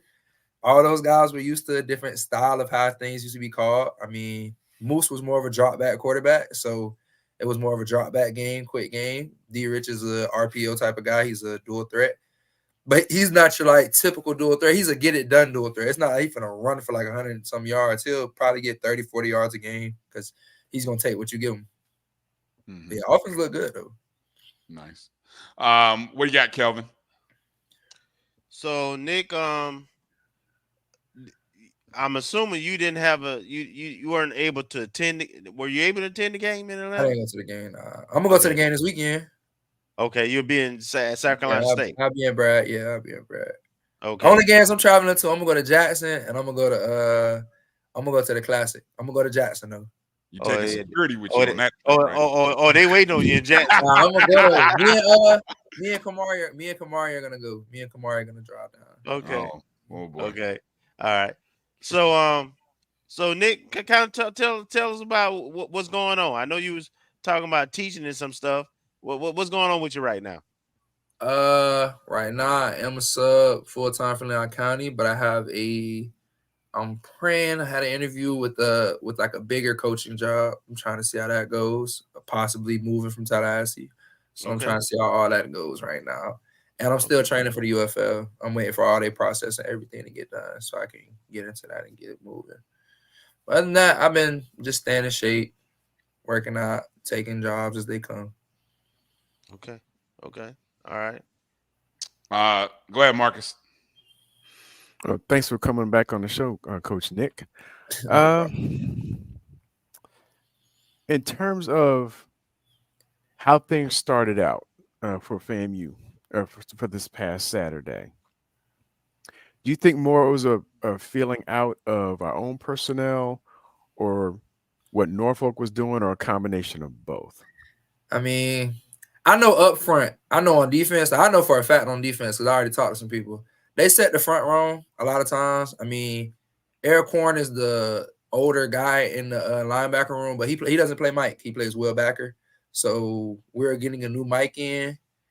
We got a kid from Mississippi Valley. He's pretty good. My bet would be on Nayron Jenkins. I've always loved Nayron. People slight Nayron because he may not look like the type of linebacker you want because he's a walk-on, but Nayron knows football and he knows the defense. Nayron is always going to be in position. It's whether if he makes the play, and I always feel like Nayron will make the play. So we got Nayron in, and a lot of communication was going a different way, going a lot better. I mean, it's a new defense. We got a new DC, so I expect that it'll be some mess ups a little bit there. We got a kid playing corner for the first time in his career. He's usually an in the box and nickel safety, Jamil Sanders. He gave up 2 big ones. Other than that, you didn't really see him giving up anything besides 2 big ones. I feel like everybody had to get back playing football, and I feel like they had to get used to a new style of play. I mean, we're always gonna play hard, play fast, but it's a new style of play. I mean, I feel like they're asking the secondary to do a little bit more this year, because our returning like vocal points and guys are off the D-line. We've always had like just great D-line play. Like every year you could have named all 4 of our D-linemen and probably 2 to 3 deep. This year, you can probably name 2 of them, and we got some guys that are trying to fill the role. But, I mean, I don't really think it was anything Norfolk was doing. I mean, if you have 2 guys in one gap, you're probably wrong. That happened on the long touchdown. We had 2 guys in one gap. It happens. If you're a good enough athlete, you should hit your head on the goalpost. You should run all the way down the field. And that it happened a good amount of times. And I mean, I said this on Twitter. I didn't think we was gonna lose because Dawson Odoms was the head coach, and he's never beat FAMU from what I know. So if I was a betting man, I would have just went against them just because of that. You know, they were down their starting quarterback, whoever was supposed to be the presumed starter. And I know Odoms don't like to throw the ball. Like, he's gonna win running the football. He's always tried to win just running the football. When he was at Southern, we had Ladarius Skelton them. He had a quarterback that was a running back, and they tried to run the ball because what was the kid Glendon McDaniel? He was a really good quarterback, but he didn't fit their scheme because he wants a dude that's gonna tuck in and run. I mean, once we assess that, I mean, Cozy hasn't played Odom, so once he assessed it, I feel like everybody understood what we had to do, fit your right gaps and get the ball down, snap it again. Eric Horn, I always spoke on him. He made the play of the game. I mean, he's a real football. He's a football player. I mean, he's really good. I don't really know what people expected. I don't know why people expected us to just jump off super, super fast. I mean, we got a new starting quarterback, new starting running back, 3 new starting receivers. I mean, the only thing that everything came back in was the O-line room. And you're not going to see a lot of excitement from an O-line room. They blocking. You know, we got a new starting safety, got 2 new starting linebackers, all 4 of our new D linemen, and another. Kendall Bowler is the only person that is a returning starter on the defense. I don't think people understand that. Like, James Ash didn't start last year. Alan Smith didn't start last year. Eric Horn didn't start. Deco Wilson was splitting reps until like the last 2 games. So it's like we have 1 returning starter on defense for real. And people are expecting us to just come out. I mean, and Kendall is a leader by example. He's not like a overly vocal guy. He's gonna speak when he needs to, but it's only so much a corner can do from out wide to stop the run. So, I mean, I just want people to know we just saw a whole bunch of new people kind of like earn their rank a little bit. Like, everybody knew about Jamari Gassett already. So, I mean, he just stepped up where he just took the role of wide receiver 1. Speaking of Gassett, great question here. Give us your grade on the receivers. Gassett, 8 for 110, 2 touchdowns. Kobe Gross, 3 for 45. Thad Franklin out of the backfield, 3 for 39 and a touchdown. Jalen Rogers, 3 for 28. Jalen Ward, 2 for 26. Carter Johnson, 1 for 22. And then Bo Somerset, 2 for 16. Just because I know how stuff is supposed to be done, and I hope AC sees this because he knows I'm big on him, but I'm a big stickler too. I'll give him probably like a C+, B-. It wasn't. I'll give Jamari Gassett an individual grade. He gets an A. He gets an A. Individual grade of like first game performance, he gets an A. But I mean, I saw some people run wrong routes. I saw people bump into each other. We had a drop ball. It wasn't like we were blocking downfield. Sometimes we weren't. I mean, that's the position I'm gonna watch. So I give him a B+, C. But as a whole group, probably C. We had a key drop. We had like a big drop. Acion Cobb had a big drop. Don't ever like to see that. On the play Jamari Gassett scored, Ward ran the wrong route, but luckily Gassett got open. Man, it's week 1 things that happen, though. Week 1 things happen. Kobe Gross, I don't know if anybody's noticed, he likes jumping over people. He did it last year. He did it the year before last. So, I mean, I would just expect that you wouldn't really go low on him. I mean, he's a great pass catcher. Kobe used to play receiver. He played receiver in high school. So JP played receiver in high school. The kid we got from Pitt, monster. He's like, I want everybody to go back and watch the game. He's a blocker, and he can catch the ball. But he is a physical blocker. And that's Carter Johnson, right? Yeah, Carter. But Bo Somerset, he got the start. He didn't really get like a hot start running the ball. I feel like it was just like. I feel like some of his play. I feel like he's more of like a Zende Ray. I don't feel like he is a every down back. He's like a gadget back, and you can get a lot of yards as a gadget back. I feel like Wood had a really good game if he didn't fumble. Got to kill him because he fumbled. You know, shake it back next week. At that, Franklin's real smooth. He's a smooth runner of the ball. He's nimble on his feet. He's real big, but he's nimble. I mean, I don't think people are gonna want to tackle any of our running backs, honestly. If I had to take a bet, it'd probably be Wu just because of stature, because he's not short and stocky. He's not like super stocky, but Wu's probably like 210, 200. We had all of our running backs are like 200 plus. Yeah. So, but the receiver grade, I'm gonna give him like a 79, 80. Just because only one of them got in the box too. If only one guy gets in the box, it looks like Looks like I only got one guy. So hopefully, I feel like next week it's Bragg. So talk a little bit about that. Spin it forward here. What's the coming out of now that you've got the first game out of the system from a player's perspective? And going into this home game, obviously you were in a situation last year. Get a win to open the season on a neutral site and come back playing Bragg. What's the feelings like for the guys going into this contest? Well, I've played week 0 too. It's a fast turnaround. Like now you're in school, now you're in class, now everything's kind of picking up. You got a whole bunch of new faces on campus. You got to kind of figure out how to keep the main thing. You know, I know they had practice on Sunday. We always have practice on Sunday after that game. So they had a 7 p.m. practice. They practiced at 6 a.m. yesterday and today, I think. Really try not to think. I used to try not to think too much about what I did in the week before. Like, try not to think about the bad or all the good. Like, just try to take the coaching points. I don't really think about what I did. I just think about what my coach told me and keep it pushing forward. And playing in front of Bragg is, I'll be honest, this is a great feeling. Like, we don't coach. I don't know if they're going to do it this year. We didn't have to go to a hotel. We could stay in our apartment. Everybody knew, like, handle your business, be to yourself, do what you do, be good, be right. Show up on game day, show up for breakfast, make sure you're in the facility, you're doing everything you're supposed to do. I mean, I feel like they'll just stack on top of the fact that, you know, everybody's going to come out and think they can run the ball. So, obviously, as a defense, they're gonna run the ball off the dribble. Right? They're going to start the game, making it a grudge match, and it's a MEAC team. Like, the MEAC is known for trying to run the ball. That's why we match up well though, because we recruit a good mix. We recruit like we're in the MEAC and like we're in the SWAC. So I feel like it's gonna be a grudge match. I mean, I know Kamari Young, when they play in the HBCU Legacy Bowl, they say Barry and them were the coaches up there. They were coaching out there, and they said they were pretty good coaches. So I had a friend that played at Benedict. His name was Reggie. What's Reggie's last name? Harton. Reggie plays at Arkansas State now. He says they were pretty good. Yeah, he's Jacksonville Reigns. He says they were pretty good. A kid named Jalen Brinson at one of my high school. He was coaching at Benedict. You know, Troy's there. Troy Johnson, he's there. So, you know, of course, he's going to have him hype. I feel like they have a good quarterback. The kid, Phoenix, I think he was at Murray State. He's a pretty good quarterback. He lit it up. But I will say this, because I am one of these types of people.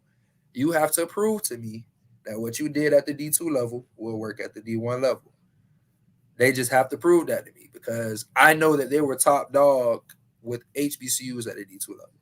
I don't know if they were top dog all of D2, but I know they were top dog at the HBCU level. I don't know I have never lost to a D2 HBCU. So I just want to say, I mean, they have a different talent. I know they have different talent now. But I know they brought a quarterback from their school, and they brought a bunch of dudes from Benedict. Yeah. A bunch of those guys are going to try to show that they could have played big-time football before they even went to Benedict. So it's going to be a bunch of guys, and Coach Simmons used to always say, and I'm pretty sure Cozy's going to say this too, everybody plays their hardest versus FAMU. Yeah. No matter who you get, you're going to get your best game. They're going to come out and play their best version of football versus FAMU, because everybody likes to beat us. You know, we haven't, and a lot of people, I don't know if a lot of fans know this, but the last home loss we had was to South Carolina State. In 2018, they put a whooping on us too. I think that was just like 35 to like 14 or 40 to 14, something like that. That's neither here nor there. It's been since 2018 since we've lost in Bragg. I don't feel like we're gonna lose now. I feel like a bunch of those guys that played are gonna play even better in front of Bragg. I feel like Jamari Gass is gonna have a big game. South Carolina State.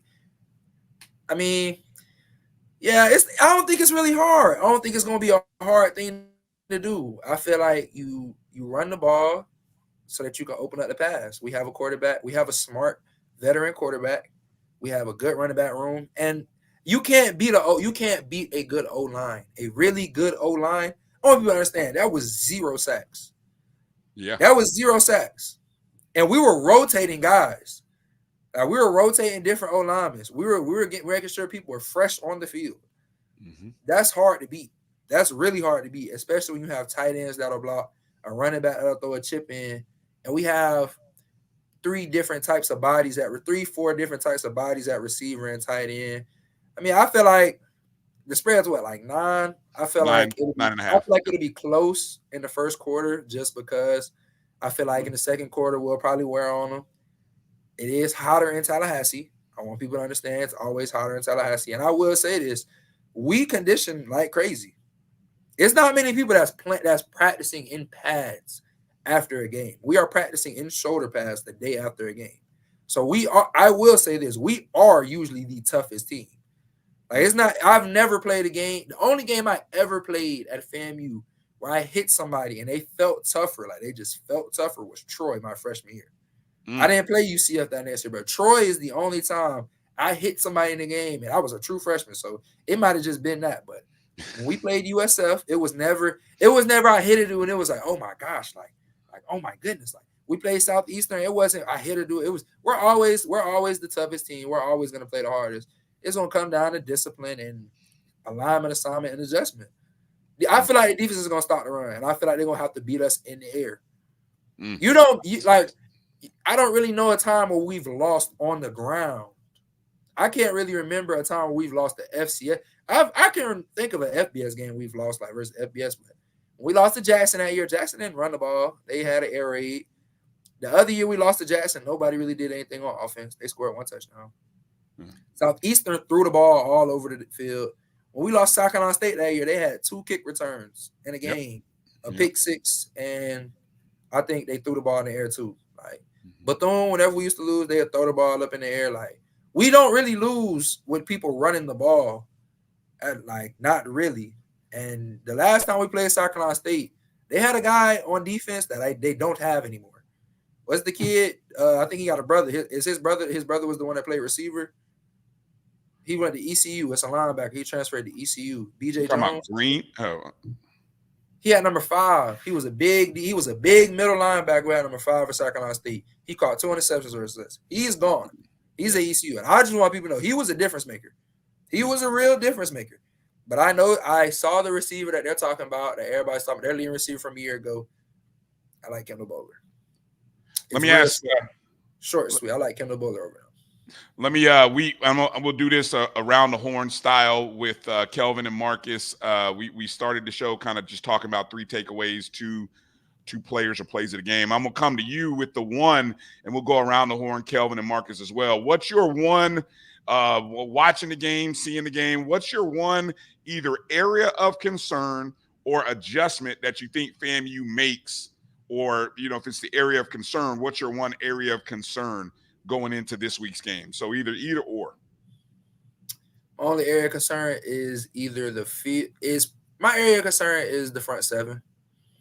I just want to see them build off what they did in the second half. I feel like they build off it, but I feel like the front 7 dropped the ball in the first part of the game. Like a lot of people talk about how the safeties were missing tackles or the corners weren't getting them down. It's like if you're relying on your safeties and corners to make tackles, that's a problem. I feel like we have good enough players that the ball shouldn't be breaking to have to get to our safeties. I believe our safeties should be catching interceptions because people can't run through our front 7. So my only area of concern would be the D-line and the linebacker play. That's my only concern. Because I don't feel like a post and a go being caught in a game, I can live with if it's not a touchdown. And I want people to understand those weren't drop back 3 and throw a post. That was drop back, sit for a little bit, scoot up, throw a post. My brother played DB. My oldest brother played DB. That is a long time to just be covering. And yeah, you're supposed to cover and make sure the ball doesn't get there, but dudes are used to us having a pass rush. Like, that's just what it is. We had to do it with 10 sacks last year. The year before that, we had another dude. We had to do with 10 and a dude with 13. And the year before that, we had to do with 20 sacks.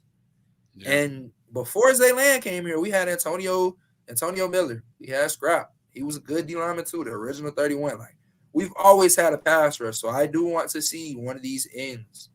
I want to see one of these ends take control because you just got to be – I feel like you just have to be a high-energy dog. I don't really think you have to have crazy elite moves at this level. I don't think you have to have crazy elite moves to just get by. I feel like you have to be a dog that has a high motor. I'm looking for Allen Smith. I think Allen Smith should come out the bunch. I'm looking for him. He put on some weight. I'm hoping that it's good for him. I'm looking for him. The kid from Kansas State played a little bit better too. Number 17 at D-line. He came in and made a couple plays, but I'm looking for Alan Smith to make plays. I'm looking for him to take control of the room because he's the veteran guy. Gotcha. Go ahead, Kelvin. What have you got? What's your one area of concern or your one adjustment that you'd like to see? And you're on mute, so make sure you come off mute. So Nick he hit one of my areas, which was the pressure. So I'm gonna go with my second area, and that's the running game. They were okay, but I think they have the ability to be elite. With that offensive line and the skill sets of our running backs and our tight ends, we saw it in that last two drives we had on offense in the Norfolk game. The drive we scored on was about 8 minutes, and then when we got the ball with 6 minutes left, they never saw the ball again. We are built for that, and I want to see us, put our footprint on the game early by being more physical, because we built to be able to be more physical. I'm not worried about Gassett and the tight ends and Daniel in the passing game. I know they can do that. But if we can get 100-yard rusher, a combination of 3 running backs, and get about 170 to 200 yards rushing in a game, we'll put 40 points on people. So that's kind of what I'm looking at, having a better running game, particularly starting the game off. What do you got, Marcus? I guess what I'm looking at is Coach Colsey mentioned either in the post game or one of the interviews, like for the upcoming week. He basically said that at times we didn't have our best 11 out there. So I'm interested to see, and even Kelvin noted earlier, just watching the film in terms of linebackers that got switched out, and I'm got the game on the other screen now. I'm interested to see who elevates to the starting positions now based on the performances from the MEAC-SWAC challenge.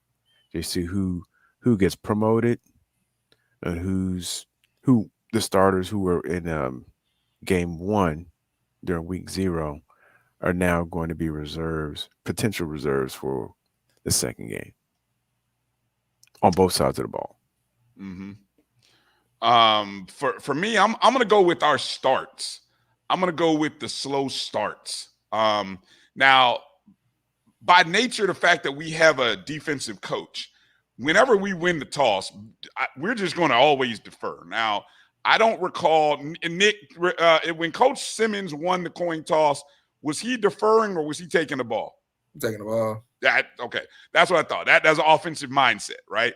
And I think I didn't hear anybody until the 220 Club today. Somebody finally asked Coach Colsey about the philosophy, but I kind of already assumed as a defensive guy, he's going to put the defense on the field first and then go, we'll get the ball and start the second half. So with that said, our slow starts does concern me.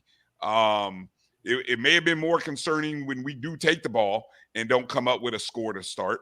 But now, obviously, you're faced with the pressure of saying, okay, the first drive, if we win the toss by the defense, that first drive, what does that look like for us? And then on the flip side, if South Carolina State wins, I'm trying to recall from Coach Berry. I got a feeling Coach Berry's going to defer too. So,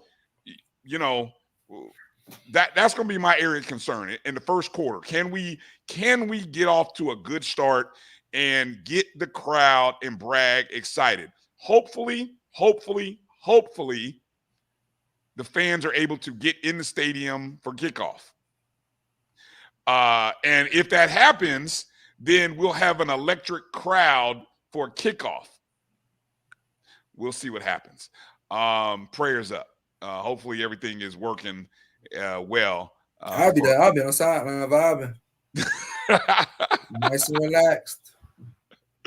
Well, hopefully if the crowd is not standing outside in a long line, hopefully they'll be ready to go. All right, Nick, you'll be in the building. You'll be in the house on Saturday. Give us a final score. What's your score? And then we always like to do a bold prediction. So give us a score and a bold prediction for Saturday. 35-17 or I'll go 31-17. And bold prediction, I say Richardson throws for 300 yards. Okay. I'll say he throws for 300, 3 touchdowns, no interceptions. I'll say he stacks and goes for 300 yards this game. Okay. Wasn't too far off of it this past week. Probably if it's not for that drop. If it's not for that fumble, we win by 14. Well, right. Yeah. So, hey, who you telling? Look, it's not hard to predict it though. You just gotta see who get the ball. Whoever get the ball first is raps. Whoever get the ball, if they get the ball first and don't score, it's gonna be a long day. That's the only thing. It's gonna be a long day. Because if you go down and don't get the ball and the other team, because we believe in winning the middle 8, the last 4 minutes of the first half and the first 4 minutes of the third quarter. And if you win the middle 8, Joe Henry he put it up every Friday night before the game. I remember he put it up every meet. If you win the middle 8, you have an 87% chance of winning a football game. No matter the score right then, if you win the middle 8, you are more than likely going to win the football game. We won the middle 8 last week. You win the middle 8, you win. You win the middle 8 and you don't turn the ball over, you win. Daniel Richardson, 300 yards, 30. I'll do 31-14 because I don't think they'll have a kicker. I'll do 31-14. All right, good stuff, man. I love that statistic. What'd you say that number was? 87%. It was like 80. It was like 87 or 80 something. If you win the middle 4, if you win the middle 4, we got look. I'm telling you, Coach Joe Henry he's broken a lot of stuff down to a science. Nice. And we have a game plan board that we watch. It's like goals for the game. And I think we only had one game last year. We accomplished every goal. I think it was PV homecoming. And we put up like 50 or 40 some points. We accomplished every day. And I remember after that, they told us, like, you see what happens when you hit every goal. When you hit every goal, nothing goes wrong. And that's true though. Like them goal boards, look, I'm telling you, if they still have the same goal boards, if they hit, and I think we won't on most games, we only hit like 7 out of like 12 of them, or 7 or 6 out of 12 of them. Look, we gotta have like 15 explosion plays in the game. It's something crazy. But I remember if we hit like 6 or 7, we're undefeated with that. We're undefeated. We're undefeated. When we hit all of them, the only game last year we didn't hit over 7 was USF. Yeah. And we had 5 turnovers, so we couldn't really hit them.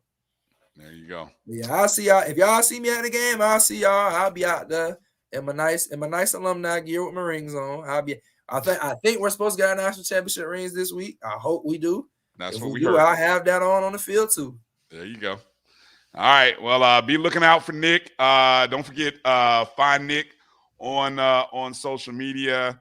Where you can find him. Hold on, I had it somewhere here from the last time you were on the show. There you go. Find Nick on social media right there. __, throw it up to 88. And Nick, we always appreciate you coming on the show. Great insight. And man, keep us posted with that good news on that opportunity. I got you. Yeah. Appreciate you. Thank y'all for having me, man. I hope y'all have a good day. Good night. All right, man. Be well. We'll see you on Saturday. Yes. All right. Good stuff. I know Marcus has got to get out of here, so he's gonna miss. I thought we were gonna be able to do our first prediction segment with our SWAC games, but Marcus has said he's got to check out early. So Marcus, we'll end the segment here and give you a chance to give your prediction and bold, your score prediction and your bold prediction. So you guys in the chat room, it's that time of the show. Go ahead and start dropping in your score predictions for this game. And we'll start posting those during the show. But go ahead, Marcus. I'm gonna say 27-20 FAMU, and bold prediction. 1 punt return touchdown. Damn it, you stole mine. All right, one good stuff. One punt return touchdown. All right. You care to add we got 2 punt returners. Care to put a name on it? Let me see. I know Gassett was returning last week, but I think Jalen Ward took the opening kickoff. So I don't know whoever they put back. I'm thinking Gassett because he got close. Primarily Gassett. He had a good return against Norfolk State. I mean, we don't want to wear him out, but I think Gassett's gonna. I think he's gonna take one. All right. Good stuff. Well, Marcus, you you have a great rest of the week. Be looking out on Saturday. We're trying to figure out plans in terms of the post-game show and all that kind of stuff and how we're going to coordinate that. Even pregame might be a little different, but we'll talk about that coming up here shortly. But Marcus, any final thoughts you want to add? Anything else you want to add before you sign out? I put something in the chat. I mean, you can discuss that a little more. But like I said earlier, I'm pleased about the complete clean game that we played, and both teams played on national stage. And they even had a graphic during the game as I was watching the replay a little earlier today about how many penalty yards and penalties we had last year. And I think it's going to be a 180-degree turn if we continue with the consistency that we had in game 1. And only 2 of those penalties were costly. 3 of them were either innocuous, they didn't have any negative benefit, or the last penalty we got, where we were actually offsides for the extra point. We blocked the extra point, that didn't count, and then they went for 2, and we stopped on that at 2, so it really turned out to our benefit. So overall, I'm pleased with that aspect of it. We got to get the other things shored up in terms of the run defense and maybe being a little bit more explosive on offense, but that comes with personnel getting familiar with the scheme and each other and all that stuff. All right. Good stuff.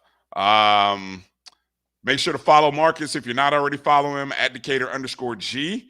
And Kelvin and I will come back for one last segment. We'll look at all of the games in the SWAC.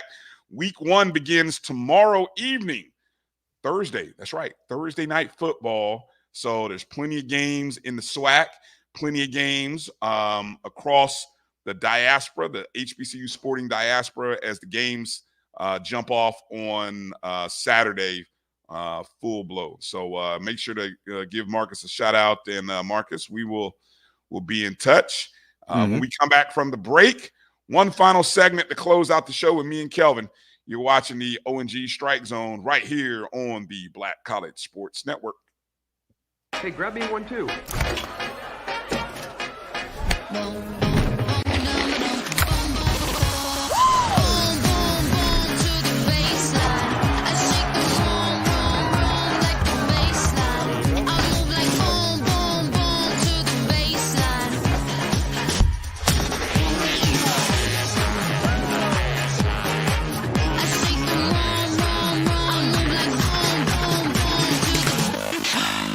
This is Bryan Fulford. AD Drew and I are co-hosts of the BCSN Sports Wrap. We talk about all things related to HBCU athletics. From the games, teams, coaches, and fan interest stories, we cover it all. You can find our shows on Facebook at BCSN Sports Wrap, YouTube at MyJBN Online, and everywhere you listen to podcasts like Anchor, Spotify, Google, and Apple Podcasts. You can also find the show on the Jericho Broadcast Network's app. Make sure to download. We look forward to you joining the conversation and being a part of the show. This is the Dean of the College of HBCU Sports, Kenyatta Cavill of Dr. Cavill's Inside the HBCU Sports Lab with Mike Washington and Charles Bishop. Come mix it up in the lab where the course lecture is in session every Tuesday from 6 o'clock p.m. Central Standard Time on Facebook Live, YouTube Spreaker, or the BCSN app, as we discuss all things about the HBCU sports culture, including exploring the week that was in the sporting HBCU diaspora, as well as the upcoming week of HBCU sports. With me, the Dean, the College of HBCU Sports, on Dr. Cavill's Inside the HBCU Sports Lab with Mike Washington and Charles Bishop. Course lecture dismissed. Choice Hotels is a family of brands that helps you get the most for your money so you can be any traveler you want to be. You could be a free hot breakfast hero at a comfort hotel. Yes! That's how you waffle! Mister, this script got a plot twist at a Radisson hotel. A business big leaguer. Go for key. Even the ultimate pool float inflator. With 22 brands and the best value for your money, Choice Hotels has a stay for any you. Book direct at choicehotels.com, where travels come true. Gotta get the corners.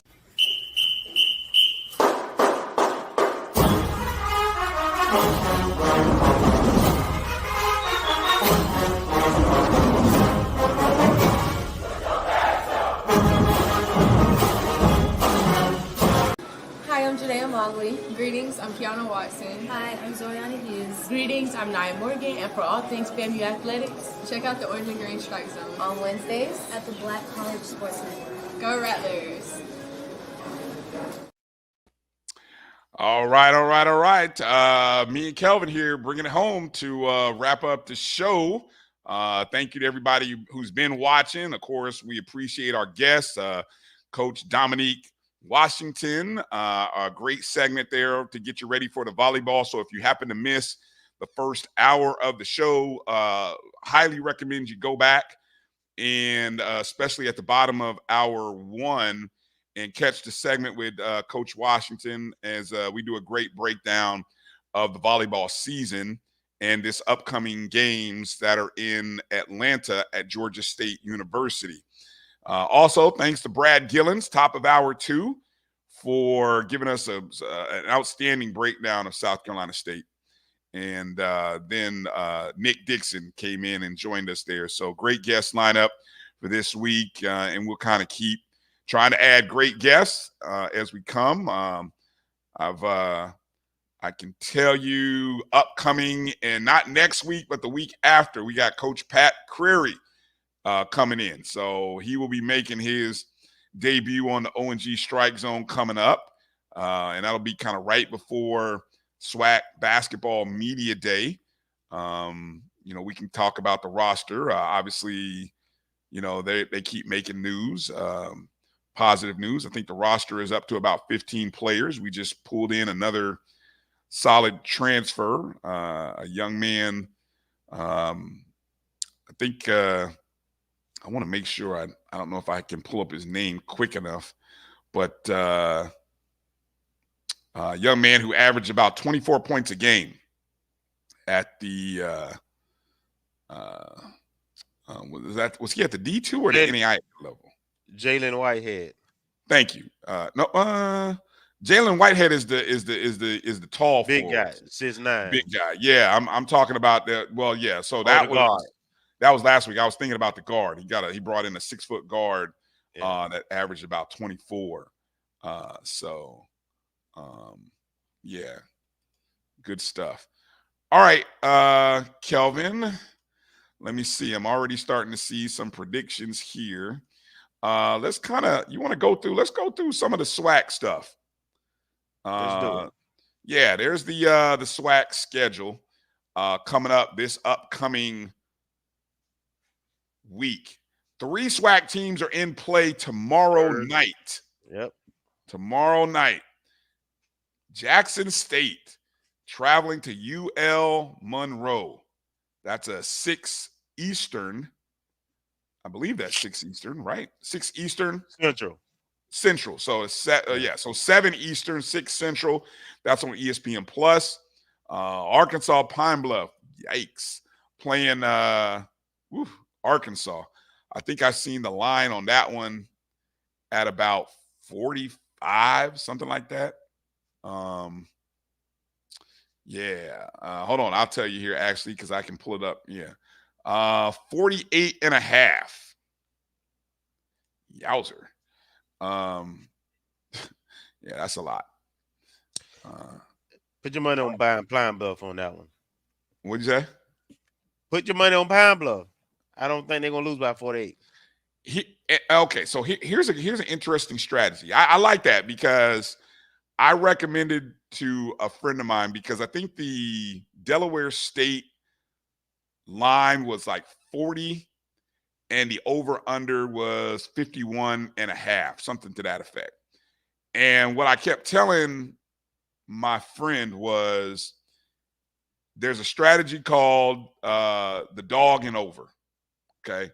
And when you have a point spread and a total that sit that close, now ideally you would want it to be somewhere between a touchdown, but 10 points isn't bad. So the whole idea is you bet on the dog to cover and you take the over, because in theory, one of two are going to hit. And if it plays out right, if the dog can score, you're likely going to get both of them. In the case of the Delaware State game, Delaware State covered the 40, only losing by 21. The over didn't hit though, and I think that was a product of the weather. So you come out 1-1, which is not bad, because a push, like, hey, you don't lose, right? So there's nothing wrong with that. So the over, the line you talked about, that 48.5, the total is 57.5.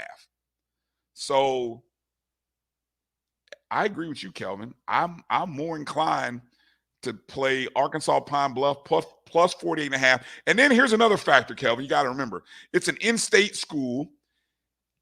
You're not going to really run it up that much. I mean, you can beat your opponent by 6 touchdowns and still accomplish the goals, right? So if they beat them by 6 touchdowns, that's 42 points. You're still not covering the 48.5. I don't think Arkansas will do that to an in-state opponent. Now, short of Arkansas handing touchdowns over to Arkansas, you know what I'm saying? Short of that happening, where you give up a pick 6 or a fumble, scoop, and score, I think it's a good bet to take Pine Bluff and the over in that contest. Somebody tell me what the Jackson State line is on UL Monroe. I'm curious. Because I am all in on Jackson State. My bold prediction is Jackson State on the money line to get the win. Personally, that's one of the games. This is Jackson State's opportunity to get a win. So, yeah. I ain't gonna put my money on it, but it's possible. I always say a little pizza money. And, that's money that'll save me from buying a pizza. If I lose it, I ain't need that pizza. And if I win, I'm eating steak. So there you go. That's how I rationalize it. Yeah. And then you see Alcorn traveling to UAB. UAB was, let me see, who Edwin says he thinks it's about 7 points. Woo. Man, you got to take the dog. If it's that close, you got to take Jackson State. Anyway, Alcorn and UAB. UAB, coached by Trent Dilfer, Super Bowl winning quarterback. They were 1-10 last year, I think. But I think I saw that the line was pretty high for that game. I'm curious. Let me see if I can pull it up. I'm on the page now. Yeah, the Jackson State game is 6.5 on FanDuel. And the UAB, let's see if I can find, yeah. Ooh, Alcorn is a 26.5 point underdog. The over-under is 55. What do you think, Kelvin? Can Alcorn stay within 3 touchdowns and a field goal? I got to see it. You got a new coach. I don't know. I got to see it. So I would say no right now. Okay. EA dropping some great intel here. I wasn't sure about the injuries. I'm going to have to check in with those JSU folks because, yeah, if there's some injuries, I may stay away from that game altogether. So good work, EA. All right. And then you see the Saturday slate of games. We'll come back to South Carolina State and FAMU. Valley is traveling to Tennessee State. Who you got on that one, Kelvin? That's a 5 o'clock Central Time, so that's 6 Eastern. Tennessee State. All right. The Wildcats traveling to South Florida, USF, in-state contest. No hesitation. The lone conference matchup in the SWAC is the Labor Day Classic in Houston, Texas. That's Texas Southern at Prairie View. I'm right there with you. Let's see. Then moving on down, we've got Auburn and Alabama A&M traveling to no hesitation. Let me see if I can quickly find what the number is. All right, here's another play. The line is 46.5 for Alabama A&M. The total is 56.5. I like the over on the 56. I do too. You know what? Can Alabama A&M cover 46.5? I don't know. It depends because with Maynard, if he gets down, he gonna continue to go 3 and out and turn the ball over. His quarterback ain't accurate. But if they hit now, and I do think they have the talent where they can put up some points, if they have some composure, then absolutely. I just can't bet on Maynard right now, given the history of Alabama A&M. I have to. That's another. I have to see it. All right. Grambling State opens their season on the road against UL Lafayette, the Raging Cajuns.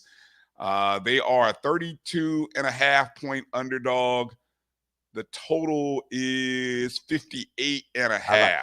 I like Grambling to beat the spread. You like them 32.5, huh? Yeah, I like them to beat the spread.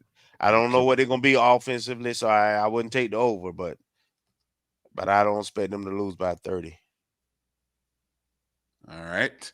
And the next one is a FCS matchup. That's Southern University at McNeese State.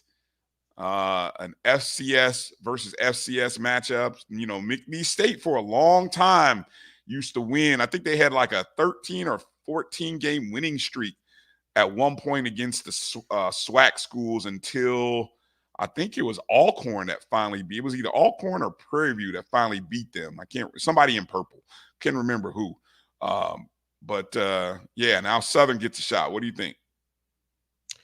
Another new coach. Don't know what to expect. So I'm gonna go with McNeese in a close one. Yeah, I understand that. I understand that sentiment there. I would stay away from that game. Edwin, of course, I would hope, Edwin, you would take Southern over McNeese. You know, we'll see what y'all Southern boys do. And then on Sunday, down in Miami Gardens, Florida, you've got the Orange Blossom Classic, 3 o'clock Eastern, 2 Central on ESPN. The number 1 ranked team in the MEAC, North Carolina Central, versus the number 1 ranked team in the SWAC East, Alabama State. What's your take on this game, Kelvin? 2 teams that you don't know. They haven't earned their ranking at this point. It's definitely projection. I'm not confident in either one being number 1 in their conferences, but I do think it's a toss-em game. And so it goes to for a toss-em game, I go with what coach I trust the best. And so I trust Oliver a little bit more. So I'm gonna give Central the edge by 3. Central the edge by 3.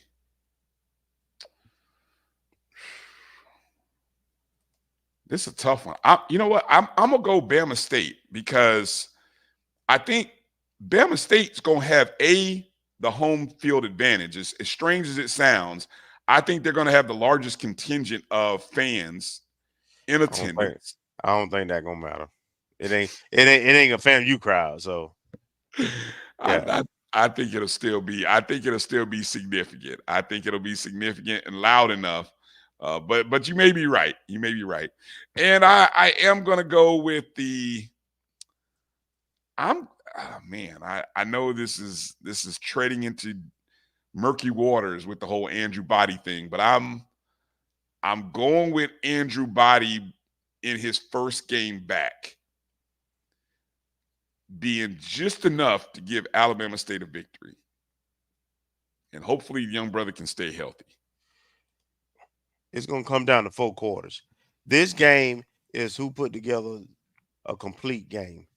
And my concern with Bama State is the 4th quarter, frankly. Saying when we saw Norfolk and how they struggle with conditioning and cramps and all that, well, it's not for me with Bama State. It's not the cramping up so much as it is playing with a lead. I just can't get out of my mind Bama State with all the talent they had losing the Miles last year and almost losing the Miles the year before. It's hard to get that picture out of your head. I can't get it out of my head, so they got to show me. Okay. I mean, I get you. I understand it. All right. Well, that brings us to our feature game, of course. Let me see. Hold on. What am I looking for here? Let's see. I thought I had a little banner here that I wanted to put up here. Well, I'll go in here. All right. So it's that time again. So we want to know what your score prediction is for FAMU versus South Carolina State. And let's kind of get those going in the chat room, or if you want to post it on X, you can go ahead and do that as well. If you're watching, I'll check also on Instagram Live, or if anybody's watching on Instagram Live, go ahead and post those score reactions. Already starting to come in. Let's see what the people are saying, Kelvin, before you give your scores. Kenya's got a 27-17 ball game. That's covering the 9.5. Tamara T's going with a 2-touchdown win by the Rattlers, 28-14. JT, 24-13 is what he's got. Sermon Jr., 31-5. Does that say 31-5 or 31.5? My eyesight is bad. I think if that's 31-5, that's interesting how they got to 5. But I don't know. Now, I'm assuming Sweet saying FAMU wins 34-17. A little backwards there, but I got you. Edwin Moore goes with a close game, 24-17. 2 more touchdowns by Gassett. Ooh, close game. Okay. Sermon Jr. Okay, he goes 31-17. I think he adjusted his numbers there. 31-17. Let me see what else we got. Faith Family goes 24-10 with the score prediction. Good stuff. Let's see. Meredith, no score prediction, but she's going 3 sacks. How many sacks did we have this past week? I thought I saw 2. I think we had 2 tackles for loss and 1 sack. But you have to check me on that. Okay. Meredith goes 3 sacks. All right. Let's go, Kelvin. What do we got? Break it down for us. Score and bold prediction. I think the game on our belt is significant. I think we have potential to be elite. I think that the coaches going to make the proper adjustments and have our best 11 out there. And also scheme-wise, I don't expect South Carolina State to have those gaps, those gash plays where they we're at home. Fan base gonna be fired up. The players, first thing we heard after the game was, "Oh, we don't lose and brag." So I think we're gonna play a more complete game. But South Carolina State is a quality opponent, so it may not show in terms of the separation, particularly first half. I'm going 28-14 FAMU with a better defensive performance. And my bold prediction is that South Carolina State will have less than 300 yards of total offense. Less than 300 yards total offense. Okay. Let's see. Tony's going He says we had 2 sacks and 3 if you count the one that had the face mask. All right. Good stuff. All right. What was that final score again, Kelvin? 28-14. 28-14. 28-14 FAMU. That'd be a cover. And your bold prediction again one more time, because I think we got somebody, I forgot who, somebody's recording this for us, but anyway, we want to put it on record.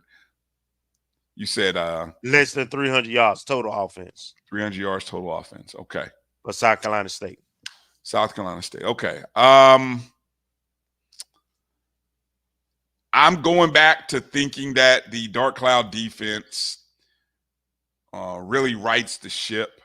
We don't give up a lot of points at home. So I think South Carolina State, I'm torn between 10 and 13. I'm somewhere in the middle of there in terms of points we allow. I'm going to shade the 13. I'm going to say we may give up 13. But I really feel like, you mentioned that 28 points. I'm going to go 24. 3 touchdowns and a field goal. So I'm going to go 24-13 is my score. A little bit closer game. And I think that'll be a product of the fight that South Carolina State will have. Now, here's my bold prediction. I'm going to go to the running game. And I think we have 2 rushers over 75 yards in this ball game. I'm going to go 2. I thought about saying we had somebody maybe break 100, but I'm going to go 2 over 75. And if I had to take an even bolder approach to that 2, I'm going to tell you it's going to be Kelvin Dean and Thad Franklin. That's my 2. But that's even bolder where I predict the actual 2. So there you go. Let me see. So there we go. I got some more. Oh, thank you. Gail is recording. So yes, Gail is recording. So Gail, while you're recording, did anybody come close with the bold predictions? I know we weren't close on the score. Did anybody come close on the bold predictions from week 1, Gail? You can let us know there in the chat. If he had 3 sacks, I did, but I don't remember 3 sacks though. Hold on, I'm gonna look at the box score, and the box score will tell you how many sacks right here. Let me see, team total. Let me see if I can find it. Sacks. Well, FAMU recorded 2 recorded sacks. 2 recorded sacks. Close on the counted horseshoes, baby. Exactly. Edwin says his score was close. Wadge Banks, you're that's a bold prediction. You're going way left there, but that's all right. I'm telling you, we got issues. If South Carolina State's winning by that margin, we got issues, and y'all winning the MEAC. I'm just gonna put it like that. If that happens, so he going that Jackson State Celebration Bowl on us, ain't he? Yeah, exactly. Yeah, exactly. And Edwin Moore, I got a cold in Atlanta, so I am a little hoarse. Oh, yeah. All right. I'm not reading any cards, Edwin. This is nothing there. All right. Well, Bragg Stadium is the place. We'll be looking out to see again. Serious talk. We're hoping that everything goes well with the home opener. We understand we had issues last year. Just got word that the announcement of the PA announcer should be coming out tomorrow or Friday. So for Jimmy Mack, I know you were asking. Be on the lookout. That announcement will come out. We'll see. We'll see if it's who Kelvin thinks it is. We don't know. Okay, Gail says Marcus, he had a 24-10 side. Well, he got the total points by FAMU, right? Close, but no cigar. Yeah. And yes, Kelvin, you said 4 sacks. So there you go. So I think we all go 0-1. I think I had the special teams return, if I'm not mistaken. So yeah, we all go 0-1 in week 1, and we'll see who comes up with what. So yeah. All righty. Well, that's going to do it for tonight's show. As always, we thank everybody for tuning in and checking us out, locking in wherever you can. Want to encourage you guys to check out the BCSN Pod Zone. The BCSN Pod Zone is the place where you can listen to all of the shows on the Black College Sports Network. That's our show. That's the BCSN Sports Wrap on Sundays with myself and AD Drew. Dr. Cavill's Inside the HBCU Sports Lab, as well as the Carlos Brown Show. All of the shows that are part of the BCSN Pod Zone and more that you can download and listen to at your leisure. You can find it on Spotify, Amazon Music, iHeartRadio, Apple and Google Podcasts, and other platforms. Just search BCSN Pod Zone. And we thank everybody for supporting. Pregame. Tony, I'll be honest, whether we do a pregame Saturday, that's going to be a tough one. Yeah, I'm coming from a funeral, so. Oh, well, see, yeah. you coming from that, and then I may be on the road to Atlanta, from Atlanta. I have no idea yet. So I may not even make the game. That's how crazy my schedule is this weekend. So we will try to put some efforts into seeing if we can do something post-game. Right. So we'll keep everybody. If I'm in South Florida, though, I'll tell you what, Tony, I may be in South Florida. I need a spot to watch party. I need a watch party spot. So if I'm in South Florida, I need you to, I'm not saying you got to host it at the house, but, let us know if there's somewhere where the Rattlers in South Florida are going to be watching the game. I'd love to be able to be there with some other Rattlers watching the game on Saturday. So I'll text you. All right. Appreciate it, Sweet. Appreciate you. Kelvin will be there. He'll be in the house. Look at that. Tony says I'm in Tallahassee this weekend. Well, see, there you go. Now you're going to Tallahassee. I'm going the other direction. I'll be looking for a watch party. So if anybody in South Florida knows of a watch party with the alumni chapters down there, let me know. Somebody hit me up. Viewing party on South Beach. I won't be watching the football. That's why I won't go to South Beach. I'm just keeping it real. All right. Go ahead and leave a super chat. Those of you watching, it's always appreciated. You can if you want. You can hit the Cash App if you like. You could also join the Jericho Broadcast Network's YouTube page and become a member of the JBN, and it's greatly appreciated. So for Marcus Green and Kelvin Rozier, I'm Bryan Fulford. Rattlers, fangs up, strike, and strike again. Strike those Bulldogs hard. 2-0, baby. 2-0. Time to go 2-0. Keep the winning streak going. And we look forward to talking with you in the post game. So be safe, Rattlers, wherever you're traveling to and far. And we will see you on the flip side. Peace out.